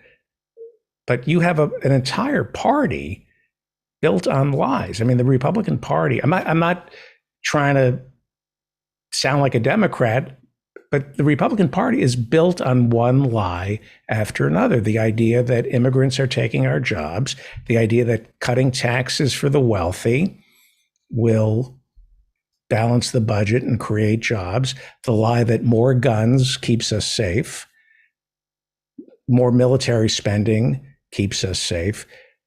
The entire party is built on a lie. We have to interrogate. It's a great question because we have to interrogate lies, right? No matter where they come from. In this case, you're talking about folks on the right, and we have to interrogate those lies, but we have to be savvy about how we do it, and we have to remind ourselves of why we do it. I'm not interested in shining truth on those lies simply because I just want to like own right wingers or make fun of them. I really believe that there are good people who get bad information and then they believe and act upon that information in bad ways. And so I want to reach these folks on a level to say like, look, you're not a bad person. You believe this false information. Now you're either voting this way or you're storming the Capitol or whatever you're doing, right? And the purpose of reaching these folks is we're going to have a stronger democracy if more people will have access to truth and be able to recognize it. We may totally disagree on what to do about the facts, but we at least need to agree on what the facts are. And so I would encourage folks who recognize people in their lives who believe those lies to come at it in that more constructive way. Like, I care about you. I think you're a good person, but it's really problematic you believe this. So I want to kind of work through with you on this issue. And it takes a lot of work, but I like to remind people that democracy is a 24-hour-a-day job. If you're looking for an easier form of government, there's a lot of authoritarians who will greatly make all the decisions for you. But in democracy, we have to always be informed and engaging with other folks. And part of the autocrat's playbook is confusion, lies, and the truth being up for grabs. And the sense I get from the Republicans is they either know it's a lie or they don't care it's a lie because they don't believe in democracy. They don't care. They're fatalistic. They're not trying to improve anybody's lives. They enjoy others' suffering. So the truth is inconsequential to them. They'll say whatever they can to own a liberal, to get smoke coming out of our ears. That's the point. QAnon, I guess some people believe QAnon, but don't you think a lot of them just like having us think they believe QAnon? Well, okay, so this is a really, really important point you're making here, which is I think where the majority of Americans could get together is see the ways in which both parties actually collude to undermine the democratic process. And the reason why folks like to, like you said, like own the libs, that's why they like to support Trump, regardless of his lies. It's because they feel, and rightly so in some cases, that the Democrats have designed, an economic policy, whether it be, neoliberal domestic governance or NAFTA, that has really left them behind in the economy. And those same credentialed elites in the Democratic Party are the first ones to wag their finger at these people and call them like ignorant and racist and things like that for opposing that economic agenda. So in that sense, the media feeds that, right? So you learn to hate the Democrats or just hate the Republicans, where I would argue that a more constructive approach would be to look at your fellow citizen and say, look, both these parties are undermining democracy in a much more overt way in the Republicans party, what they're doing with voter suppression and trying to own state houses. But there's also something about Democrats. They like to create institutions within government that are not accountable to the electorate. They've been, hugely behind empowering the Fed, for example. In 2020, when they said democracy was on the ballot, they were going to the courts to try and get the Green Party removed from the ballot in multiple states. So when you take that more holistic approach, then we have something we can now unite on, right? Whereas if we're just talking about the Republicans or just the Democrats, we're never going to get anywhere. You're absolutely right. And this is what my next question was going to be about. It's a given that we're all for democracy. We were taught as kids that America is all about democracy. I played a clip on Monday's show of the CEO of Raytheon bragging about profits because of the war in Ukraine. His name is Gregory J. Hayes. And this is what he said, Raytheon, which manufactures all the missiles, while he's celebrating his profits, this is how he justifies the profits. We are there to defend democracy. And people go, oh, okay, they're there to defend democracy, and an accidental byproduct of defending democracy is his making $40 million a year. We should have a serious conversation in this country about democracy. I've asked guests on this show, do you believe everyone should vote? Liberals have said, well, not everybody. Some people are too stupid to vote. I mean, it shouldn't be really easy for people to vote. Our democracy is being threatened. I mean, Rob Reiner said, had this tweet that got 40,000 retweets today. A vote for the Republican Party is a vote to end democracy. Well, I'd like to ask Rob Reiner if he thinks everyone should vote, if he thinks prisoners should vote, if he thinks it should be easy to vote. I think a lot of Rob Reiner's in this world don't think everyone should vote. We haven't really decided what we mean by democracy, have we? No, I think you can't just fix like one aspect of democracy and expect all the rest to somehow be revived. So if we are, concerned that some portion of the electorate doesn't have the critical thinking skills to vote, I think that speaks to why we need to improve our education system. If we're concerned that people don't have access to fact-based journalism, we need to improve the press. We do need to make access to voting easier. I've always supported that it should be mandated, but in every option, there should be a none of the above. So you still have to participate. You can still choose not to vote for any of them. That's fine, but you at least need to go through the physical act of voting. I agree with you 100%. I think voting should be mandatory. You should be fined if you don't vote.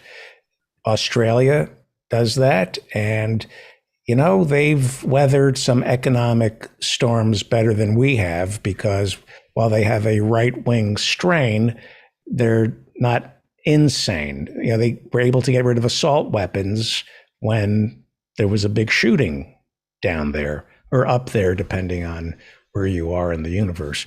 So mandatory voting would solve everything. It would take all the anger out of politics, because whether we like to admit it or not, we vote our hate. We vote our fears, because the only way both parties can get us up off our arse and to the voting booth is through anger. That's what motivates us. It's not an intellectual pursuit in America. You vote because you're angry, because you hate Trump or you hate Biden, because voting isn't mandatory. Love doesn't get people to the polls, because you're not supposed to love Joe Biden or even Bernie, who I do love, but you don't vote for somebody because you love them. You're not supposed to, but you do vote out of hatred. You hate the other side, or you fear what will happen if the other side wins. That's how this all gets amped up. If we had mandatory voting, then the American people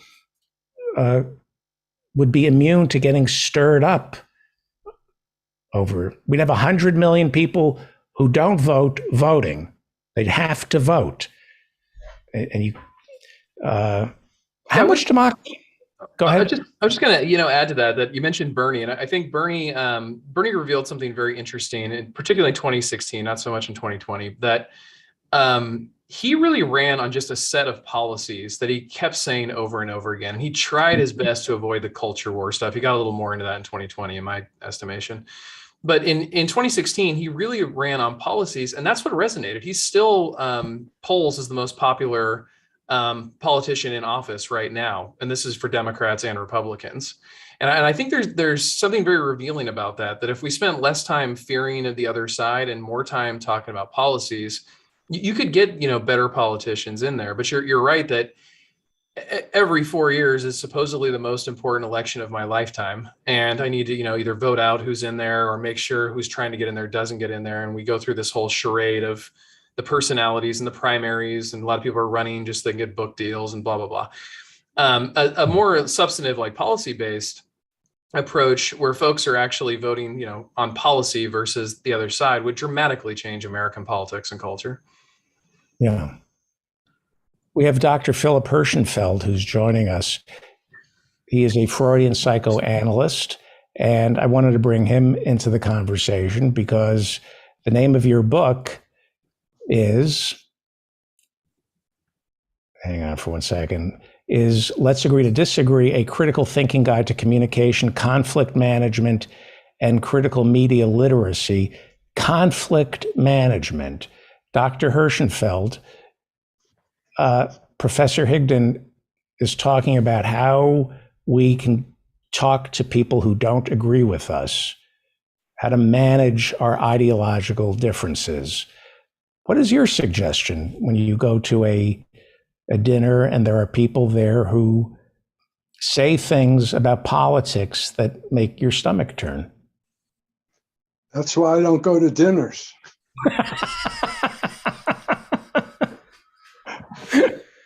Also joining us is Ethan Hirschenfeld.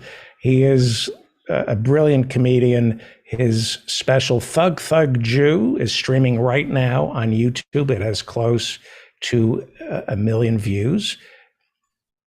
What is conflict management? Billion, David, billion.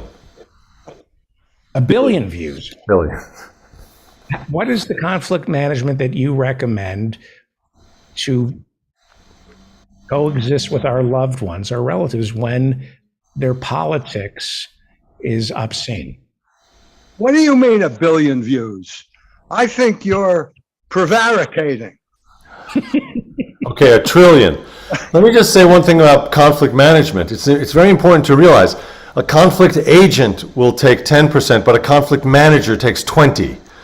So always keep that in mind when managing conflict. You get 20%. That's union rules. Hello, Nolan. How's it going, Ethan? Hi. I would say that conflict is part of life. Internal conflict is part of all of us. And conflict with other people is part of life. And sometimes when you have mature, reasonable people, it can be managed. And I think that's only a small part of the time, because everybody basically wants what they want. So there are all sorts of situations in life, let's say a divorce, and you know, a family therapist gets in there and tries to say, okay, folks, let's listen to the other side, blah, blah, blah. It works 10% of the time. The other 90% of the time, people come out of it more or less where they were. So I don't think anybody has come up with a way to manage conflict, except if you can make, in a political system, most people to feel that they're getting a fair deal. That may lead to the diminution of conflict. Remember, Hitler was... Oh, yeah, again with Hitler. Jesus Christ. Can we please, just anyone but Hitler. Okay, go on. Well, he was elected fair and square. no, he wasn't elected fair and square. He was appointed by Hindenburg. What are you talking about? But didn't he have like a plurality of votes? Yes. So that doesn't assure us of anything. The only thing that assures us a little bit of something is we have a system here with our Constitution and supposedly our Supreme Court, which protects the most vulnerable people when it's functioning. Can I just interrupt your encomium to just ask you, stop kicking your camera. It's like there's an earthquake every few sentences when you kick the camera. Just, okay? Let me wrap it up with Professor Higdon here. Have you ever won an argument? Can anyone win an argument? Are arguments ever won? Does anybody ever say, you know what? You're absolutely right. Well, arguments can be won, but it depends on what you're trying to win. I think if we define win as something we both can benefit from, then yes, that happens. It depends on what the goal is, I guess. If you're just trying to be right all the time, no, you'll probably lose a lot. If you're trying to change everyone's mind, you'll probably lose a lot. But if you think, larger about, like we talked about earlier, about planting those seeds, you can probably have more success. Right. Well, Professor Nolan Higdon is author of Let's Agree to Disagree, a critical thinking guide to communication, conflict management, and critical media literacy, which we need now more than ever. He's also written The Anatomy of Fake News, a critical news literacy education, and The Podcaster's Dilemma, decolonizing podcasters in the era of surveillance capitalism. I'd love to talk to you about that. You also teach at University of California, Santa Cruz, which is one of the greatest colleges in America. Go Banana Slugs, and one of the most beautiful campus in the world. Do you ever have a bad day in Santa Cruz? It's really tough. It's like driving to paradise every day. Please come back. Thank you so much, Professor. Will do. Thank you so much, David. Nice to meet everyone. Thanks everyone for Nice your to meet you. support. Thank you. God bless. And, it was tied, just so you know. We played a trivia game. Well, joining us is Freudian psychoanalyst, Dr. Philip Hirschenfeld, and I'm going to say superstar, Ethan Hirschenfeld. Every time he comes on the show, if it's not booking Bull or booking Law and Order Special Victims Unit or Red Notice on Netflix, every week this man has scored another win. What did you score this week for us? I went to Atlantic City. I put $1,000 on red. I hit it. Then I put those 2,000 on red, hit it again, put those 4,000 on black, $8,000. I got the hell out of there. So it was Really? no, none of that happened. But I didn't have any auditions, so I don't have any good news to report. I thought I'd make something up. Can you go to a casino and ask for your money back? Just say I didn't have fun. This is not fun. Didn't Albert Brooks try that in Lost in America, where he loses all his money? Oh, yeah, and he was trusts the his Winnebago. Yeah. Yeah. But, well, Dr. Hirschenfeld, it's spring, and I've noticed that they're circling. People are circling me once again. The seasons have changed, and they're coming out of the woodwork. Certain people are unhappy with their lives, and they refuse to look in the mirror, and I am the source of all their unhappiness. Are you being blamed? Not blamed for unhappiness. I'm the cause of some people's unhappiness. No. But what is that condition? What is that condition? Paranoia?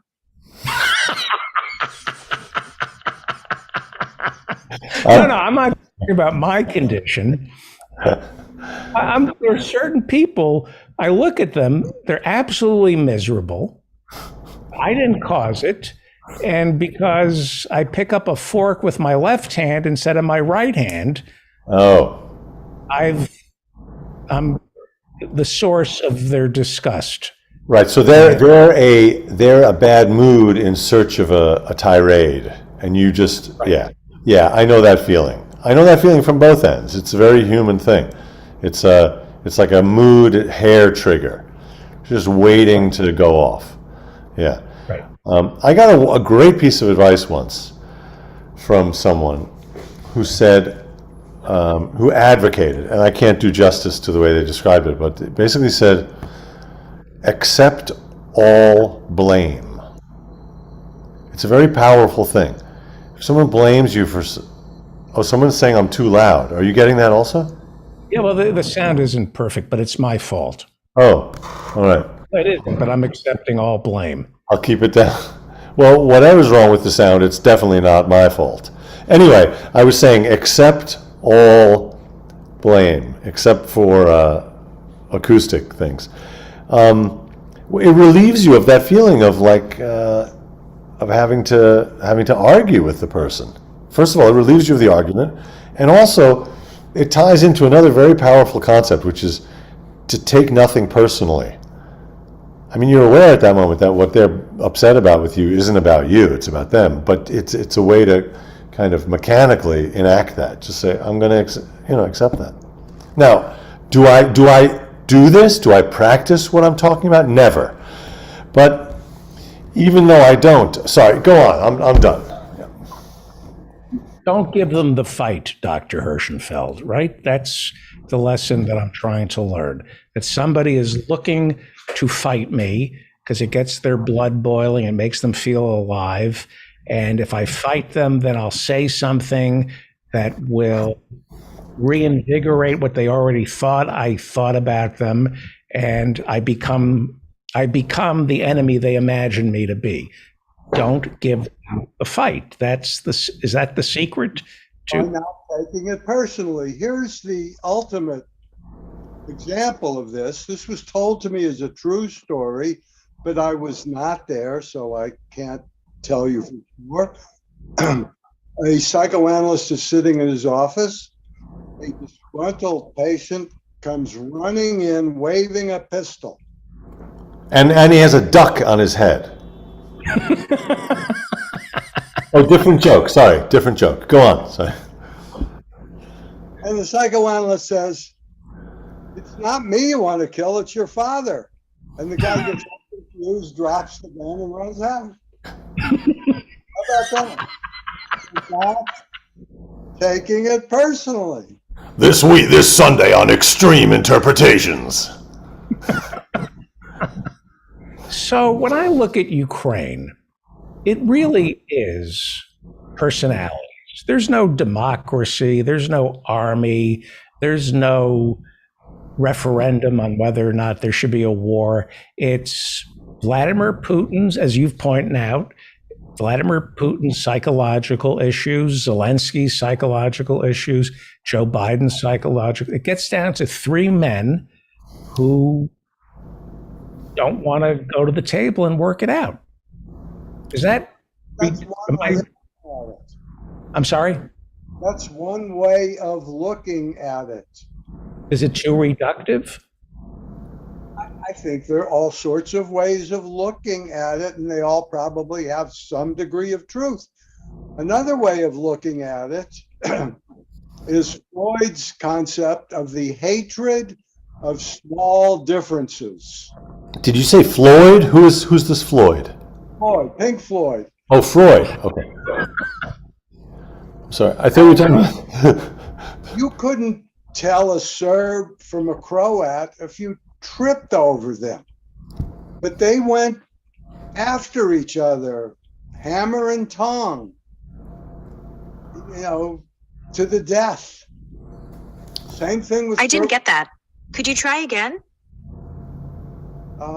Same thing with Russians Sorry, and Croatians. I'm still not sure about that. Oh, I think. Hang on. No, Dad. I think it's your. Machine. I think it's your machine is. I'm not sure I understand. Okay, she went. This is an automatic shrink. This is where we're going. Or that's just a very difficult patient. I don't know what you're saying. So it's all differences that cause most hatred. Because these two groups are too close to each other. So they want to establish some kind of a separation, a boundary. I've heard that said about Israelis and Palestinians, that it's a case. I just read a study, which I always suspected was true, but I never saw scientific validity before. Palestinians genetically are incredibly close to the Jews, because when all of these, forced migrations took place to Babylonia, to Assyria, most of the people stayed home. They said, and I read the same study also. I don't know if you read the whole thing, but it turns out the Palestinians are very genetically very close to the Jews, and the Jews are very genetically close to the poodle. I mean, there's the poodle. It turns out the poodle mixed with so many. There's the Labradoodle, there's the Golden Doodle, there's the Bernoodle. There's the Joodle. We have a lot of poodle in this. I didn't know that. That's why you have the curly hair. There you go. Okay, thank you. And the intelligence. Curly hair. Yeah, curly hair, the intelligence, and hard to train. Very, very difficult. Yeah. Hard to train, and they think they're fancy, but they're not poodles. Right, exactly. Yeah, just a little hairdo, and then all that attitude. Yeah. Yeah, but deep down inside, they're.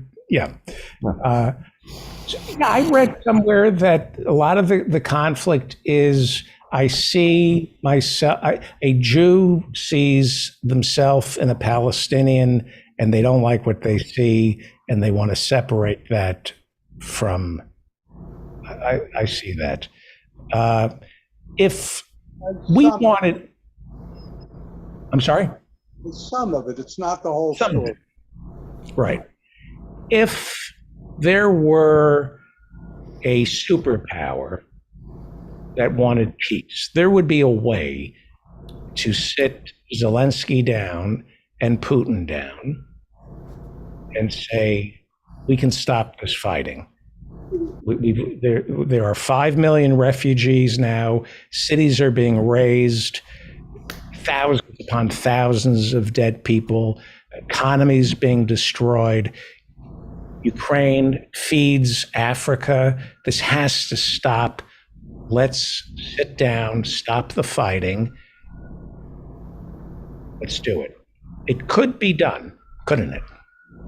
You could get Putin to do a ceasefire and to stop this. I don't see how that would work. I really don't. I don't see it either. Yeah. I heard a very smart guy, a capitalist, if you'll excuse the expression. He has something called the Hermitage Fund, obviously named after the Hermitage in Russia. And he was once the biggest single investor in Russia until they The changed. Mazinski Act. This is the guy who got the Mazinski Act passed. His accountant was killed. I don't know about that part of it, but I heard him interviewed, and he was chased out of Russia eventually, and now he's no longer there. But he knows Putin.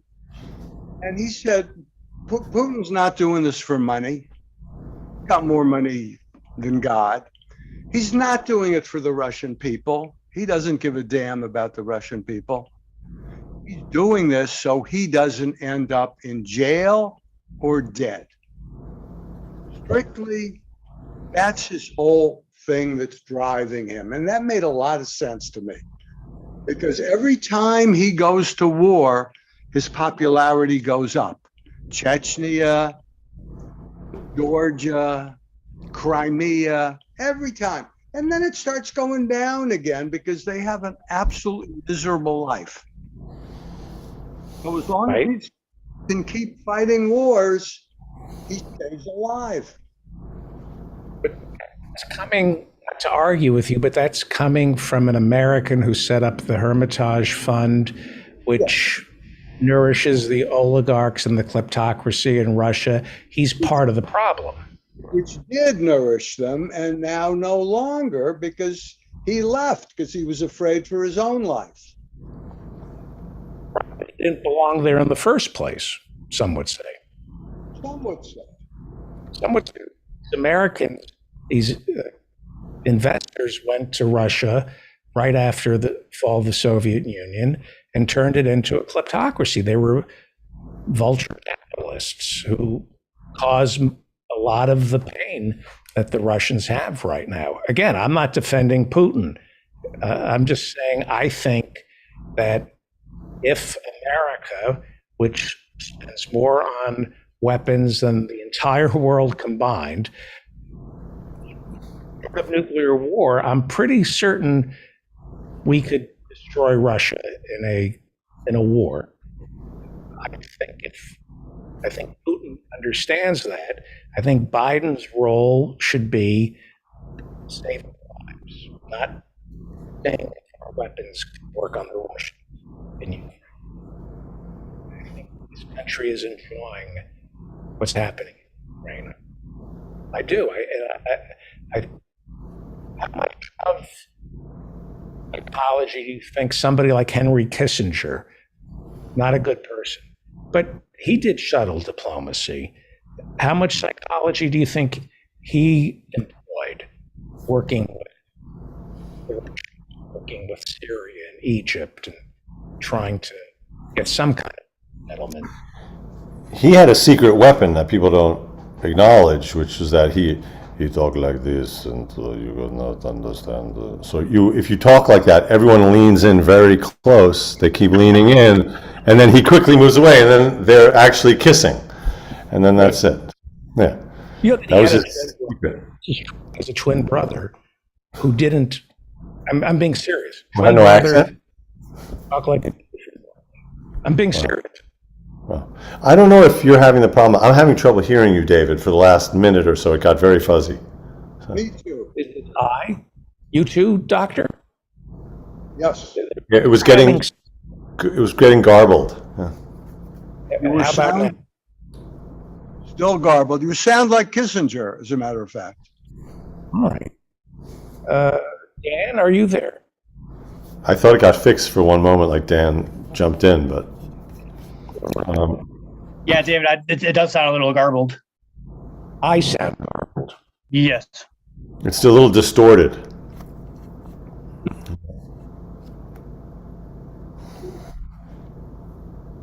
Clipping, someone's saying. Can you unplug and plug back in? I don't know. This bad? That bad?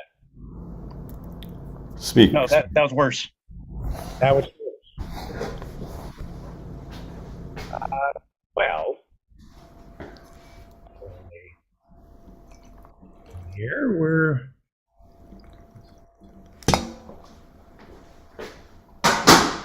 While we're working that out, I'm clipping also, someone says. My sound is clipping also.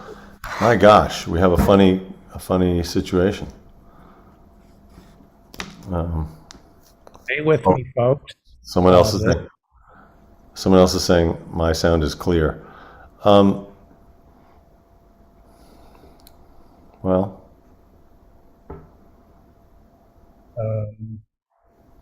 How do I sound now? Better. that sounded fine. Okay. Maybe it's temporarily fit. Go ahead. The KGB sometimes does this sort of thing to important programming. And then they get bored very quickly with me. I wanted to just plug, if anyone's in New York, tomorrow night, 7 p.m. show at the City Winery, 15th Street, 11th Avenue. 7 p.m. A 7 My news. p.m. show. 7 p.m. show. I'm opening for Jen Fulwiler, who's a very funny comedian who has many kids, and she talks about that in her act, among other things. City Winery. If you're in New York, come on down. 15th Street, 11th Avenue, 7 p.m. tomorrow night. There's my Well, plug. I came up with an idea for Curb Your Enthusiasm. All that I right. want- I was making a sourdough starter, and somebody threw it out. And I thought, wouldn't it be funny if Larry was given a sourdough starter that had been kept alive in concentration on board the Exodus through Europe, and this sourdough starter. It's the sourdough starter of Odessa. The one Ukrainian got shipped off to a camp, and he just kept the sourdough going. And the bread has almost like a Christian-like quality to it. It's because it ferments and it's so holy. It's almost like the body of Christ. And And then he throws it out, but it's not even an accent. He's like, I don't like it. It's a little sour. and they can taste that he's having the people over, and they can taste that it's not the original, not the starter from Odessa. Anyway, you want to talk about fermentation? Are you fermenting? See, this is uncanny. I suggested when I was asked what should we talk about tonight, I said fermentation, and now we're talking about sourdough starters. That's why I brought it up. I saw it in Oh, okay. my notes. Segue. What would you like? Are you fermenting? I'm not fermenting. I have a weird thing right here. I bought these things at Whole Foods. I don't normally go there. Excuse me for supporting some oligarch, but they're tea bags, but they're full of coffee. So it's coffee in a tea bag, which it seems like an unholy idea. I like it. Well, that's there it is. It's very glamorous. That's I a lot can't of coffee. Out of that. I know. Yeah. I'll show you the bag. Yeah, it's genius. It's not healthy. It's genius / idiotic. There it is. It's genius. It's Because- coffee in a tea bag. Oh, you like this? Okay. Of course, because it's filtered. In other words, it's ground coffee, not instant coffee. It's real Right. coffee. And instead of running it through a filter, you put it in a tea bag Yeah. and the grounds don't fall. How come nobody thought of this before? I don't know, but I like how enthusiastic. I feel like this is a plug. They should sponsor you. They should send you a check. We're gonna sell a lot of this stuff. It's like Jim Gaffigan's bit about Heinz ketchup that now comes upside down. Right. Oh, I haven't heard the bit. Yeah. Here's them to realize just Yeah. keep up. Anyway, why did you want to talk about fermentation? No, I actually wanted to talk about the Oedipus complex because there was an example of it last week, right on this program. What happened was I signed off at the end of the program. And then I've been told by my sources that it continued for a while with just the two of you. About 2 minutes. And that Ethan did the funniest bit on He Was God, I think. It was David queuing that up, but yeah, we did a little. We've done it before, but it was a little God voice. Yeah. But my point is that I wasn't here, so that you were freed up. Oh, I was symbolically, I had killed you.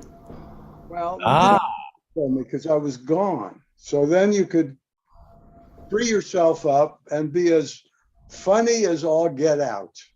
That holds no water, but I'm glad that hey, if that floats your boat. But no, that's not what happened. It was just a little happenstance that I was still on, but my video was on. My video was off. My audio was on, so I could hear and participate, but not be seen. Like God. Let me ask you a question about the Oedipal complex, Dr. Hirschenfeld. One of my sons was visiting last week. Yeah. And I'm being serious. And I definitely picked up that he wanted to kill me and not sleep with his mother. I think he just wanted to kill me and didn't want the good stuff that comes with sleeping with the mother. That's half an Oedipal complex. I think, David, I'm not your son, and I sometimes Leaning forward, not to blame you for the sound qualities, but I think if you lean forward, Is it better? I think it's better. Oh, okay. So I was saying that I sometimes want to kill you, even though I'm not your son. Nothing to do with it. Would you like to sleep with? Very annoying person. I mean, I hate to have to be so blunt, but no one else is going to tell you this. So take it with love, okay? Take my hatred with love. Take it with love, although it was delivered with none. Go ahead. No, I was going to say, in this season of rebirth, and if Passover and Easter are about nothing else, they're both about rebirth, about liberation from suffering as a people, liberation from the tomb, liberation from physical death, from spiritual death, from national death in generations of slavery. If this season is about nothing else, it is about renewal. So let me just end on that. You got caught by the chat room. I saw you. You looked down and you saw.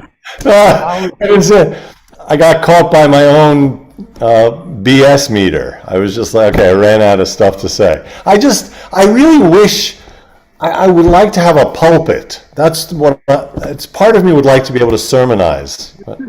This is your pulpit, half an hour every Thursday. Well, On Monday. Here's the thing. Before you go, seasonal affect disorder. If you live in New Zealand, Claritin. The answer is Claritin. Oh no, that's allergy. That's for allergies. Sorry. Go on. so you're living in Australia, you're living in New Zealand, they're being told, and if you're Jewish or if you're a Christian or it's Ramadan, this is the season of renewal, and then everything dies. It's autumn.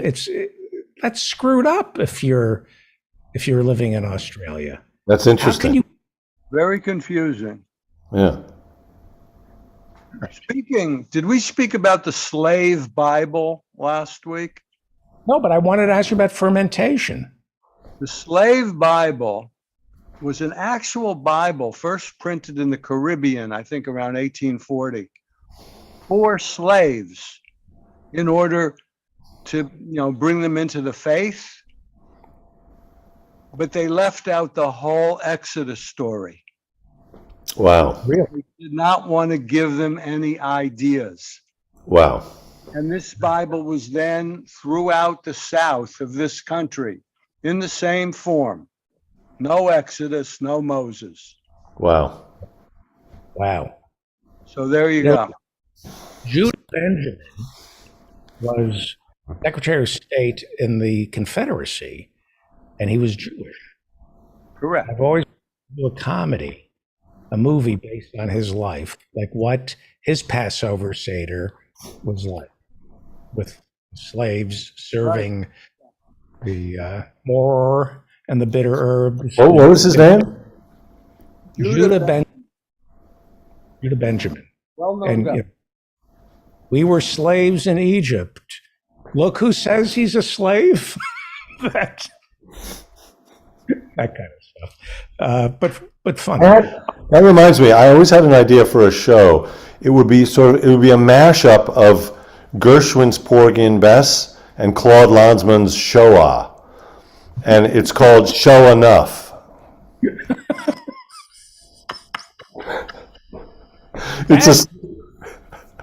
It could be Porgy and every Jew is an Aunt Bess, a Bessie. Yeah. But think about it, Show Enough. I feel like there's something there. Yes. All right. Dr. Philip Hirschenfeld, thank you. Ethan Hirschenfeld, sorry about the sound. No. Go. Stream. It's my fault, David. That's very nice. I accept the blame. My fault. My fault. Follow Ethan on YouTube. Go watch Thug Thug Jew. When does your next appearance appear? Tomorrow night, 7 p.m., City Winery. Come on out. New Yorkers, 7 p.m., City Winery. Send me a note. I'm putting it in the chat. Here's my email address. And if you have any consumer or other kind of complaints, I'm happy to help you with the perfect complaint email. I have a lifelong experience in complaining. I'll be happy to do it for no charge on your behalf. We need a consumer advocate on this Yes, show. I'm ready. Yeah. Thank you so much. Bye. Thank you. Bye. Thank you. You're listening to the David Feldman Show. Let's check our sound before we bring Emil in. Is Dan here? Dan, are you here? Yep, I'm here. It's still sounding a little rough. It's not consistent. It's almost like sometimes you fade away, sometimes you come back. So I don't know what possibly is wrong, but if you want to make me host for a minute and reboot, that's an option. Yeah. What that? Okay, yeah, make me a host and then you reboot and we'll continue in a moment. Okay. I am the host. Why don't you host the show? Okay. And I will turn your video on. Talk to Emil. Let's do this. Hang on.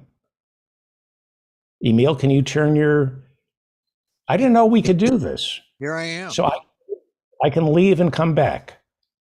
Yes, we've done it before during office hours, and I think we've done it during podcasts as well. As long as you have a host, should be good. And how is his sound? It should be all right. How's it sound, Dan? Emilia sounds steady and kind of normal. Ethan sounded really, really loud All right. for some reason. I'll be back in 10 minutes. Take it away, Dan and Emil. Okay. Hey, hi, Dan. Hi, Emil. How are you doing today, buddy? Oh, I'm fine. I'm just, I was, I do this thing. I watch the news. Did you see Obama speak today? I did not. What happened? He did this big speech about social media. And I guess this is going to be his whole policy thing now. He's going to go out and try to convince the social media giants that they should be transparent, that they should regulate themselves, that they should. So Jimmy Carter builds houses and Obama is going to rebuild democracy, I guess. That's his new mission. But it was interesting because he's right. I mean, this is sort of the time. Anyway, so that's sort of what I was thinking about before I came on. I was thinking about Obama's speech. But it's probably a speech that very few people saw because it was during the day out in California. Do you think that's going to be like one of the topics of your next Yeah, show? I did talk about it today because it is like just as it finished around 1:30 p.m. Pacific time. So that's about 4:30 your time. I'd just been watching it and just thinking about what he was saying. And, it ties in with all the other things that are going on. He tied it in with the whole, what's happening with, autocracy gaining ground and how it gains ground by the use of media and specifically social media and disinformation. And then he talked about the media, the responsibility of the media, and about journalism. So I thought it was interesting. And it's, we are here. This is a social, this is out there because of social media on different platforms. I thought it would be interesting to at least just see what President Obama might say or do. Although, a lot of stuff about social media just within the last week, Elon Musk wanting to buy Twitter. I don't know. I don't know really about enough about Elon. I know Elon Musk has a background with Twitter that makes people frown on his trying to purchase it, but I don't really have an opinion about that so much. But anyway, So, President Obama's opinions and takes on the matter, did they seem to align with what you would think, or did anything seem off the wall? Or yeah, I think it's like, what else could Obama say right now? Although really, it's like Obama is really kind of a milquetoast kind of guy, and so he uses it to be as hard as he can on Putin and the autocrats, but he does it in a way that is for him. This is, I think, is about as radical as it gets with Obama. I think a lot of people expected him to be far more, I don't want to use the word progressive, but they expected a lot more from the Obama administration, from 2 terms. And it really, after all, after Trump, after the first couple of years of Biden, it's been kind of mixed. How we assess Obama. Yeah, great, but I'm glad he was there. But it seems like this is a way, I think, to be in the middle, which is where Obama has been. And he talks a lot about this idea, or today he talked about a study. He said they had some Fox people who weren't swing voters. They were real diehard Fox fans, and they had them watch CNN. And some people I know in your audience would say, oh, well, what's the big difference? But, there is a slight difference between Fox and CNN. For many people, it's noticeable. But there are some people, these people in this survey, they found an 8 to 10% swing in their views on certain things. And Obama's take on that was that, see, if, we might appear intractable, but we are actually much more fluid in our opinions. And if we exposed ourselves to more, if we had more expansive taste in news and opinions, maybe we could get over the kind of things that create divisions in our society. And that really is ultimately what he's trying to go for. He's trying to say, look, there's got to be a better way that we can come together as a society, as a democracy, talk to each other, agree on how to talk to each other and disagree, and maybe begin to end some of the divides that have really crippled our society. So I think that, for a guy who hasn't said a whole lot since he's left office, I mean, he's now doing more. I think he's coming out more. I think it was an important thing for him to go out and do a policy speech in Stanford, in the Silicon Valley, talking about the social media. And maybe some of the social media giants will take what he has to say to heart, which also comes with a big diversity inclusion message, talking about people who have been left out, people who've been left out in the, technological, change in America. So it's what I had hoped for from Obama. And I hope the social media giants take heart. Well, David had a little something to say about Obama earlier in the show when he was talking about the news of Christian Smalls and his work with Amazon labor stuff. Because I guess Bernie's going to go out and meet him and help with some rallying and support. And David's point was, well, where's Barack Obama? Where's this one, that one, the other one? And totally reasonable. Community organizer was in his past. That's in his past. That's not his future. Community organizer is in his past. Now Obama is talking about the social media, and it's interesting because he said some things that are pretty, should be pretty self-evident. He said the social media giants need a new North Star. He said they need to be working for something more than just the dollars and the profits. Because look, this is the thing about people who work in tech companies and people who are looking for that the $1 million stock option deal. They really are thinking about, I mean, I worked for a tech company briefly, and the phrase that controls everything they do is the idea of shareholder value. Shareholder value. It's capitalism. And that's why there's nothing revolutionary socially about, the tech folks, the tech giants, because it's always going to be about shareholder value. And that means, you introduce Christian Smalls into that conversation, that is not going to increase shareholder value. And unfortunately, I never even heard of the phrase shareholder value until, 20 years ago. And that's all they talked about. Oh, our stock options are going to go up. Shareholder value. Anyway. David, I was just telling Emil about your opening monologue and doing the news, how you're talking about the Christian Smalls news that Bernie was going to go support, and you're listing off a few people who you might think would be out helping, won't be, because we were talking about Barack Obama. We cannot hear you. Nope, you're muted though. You're muted, David. How about now? That I sounds hear good. you now.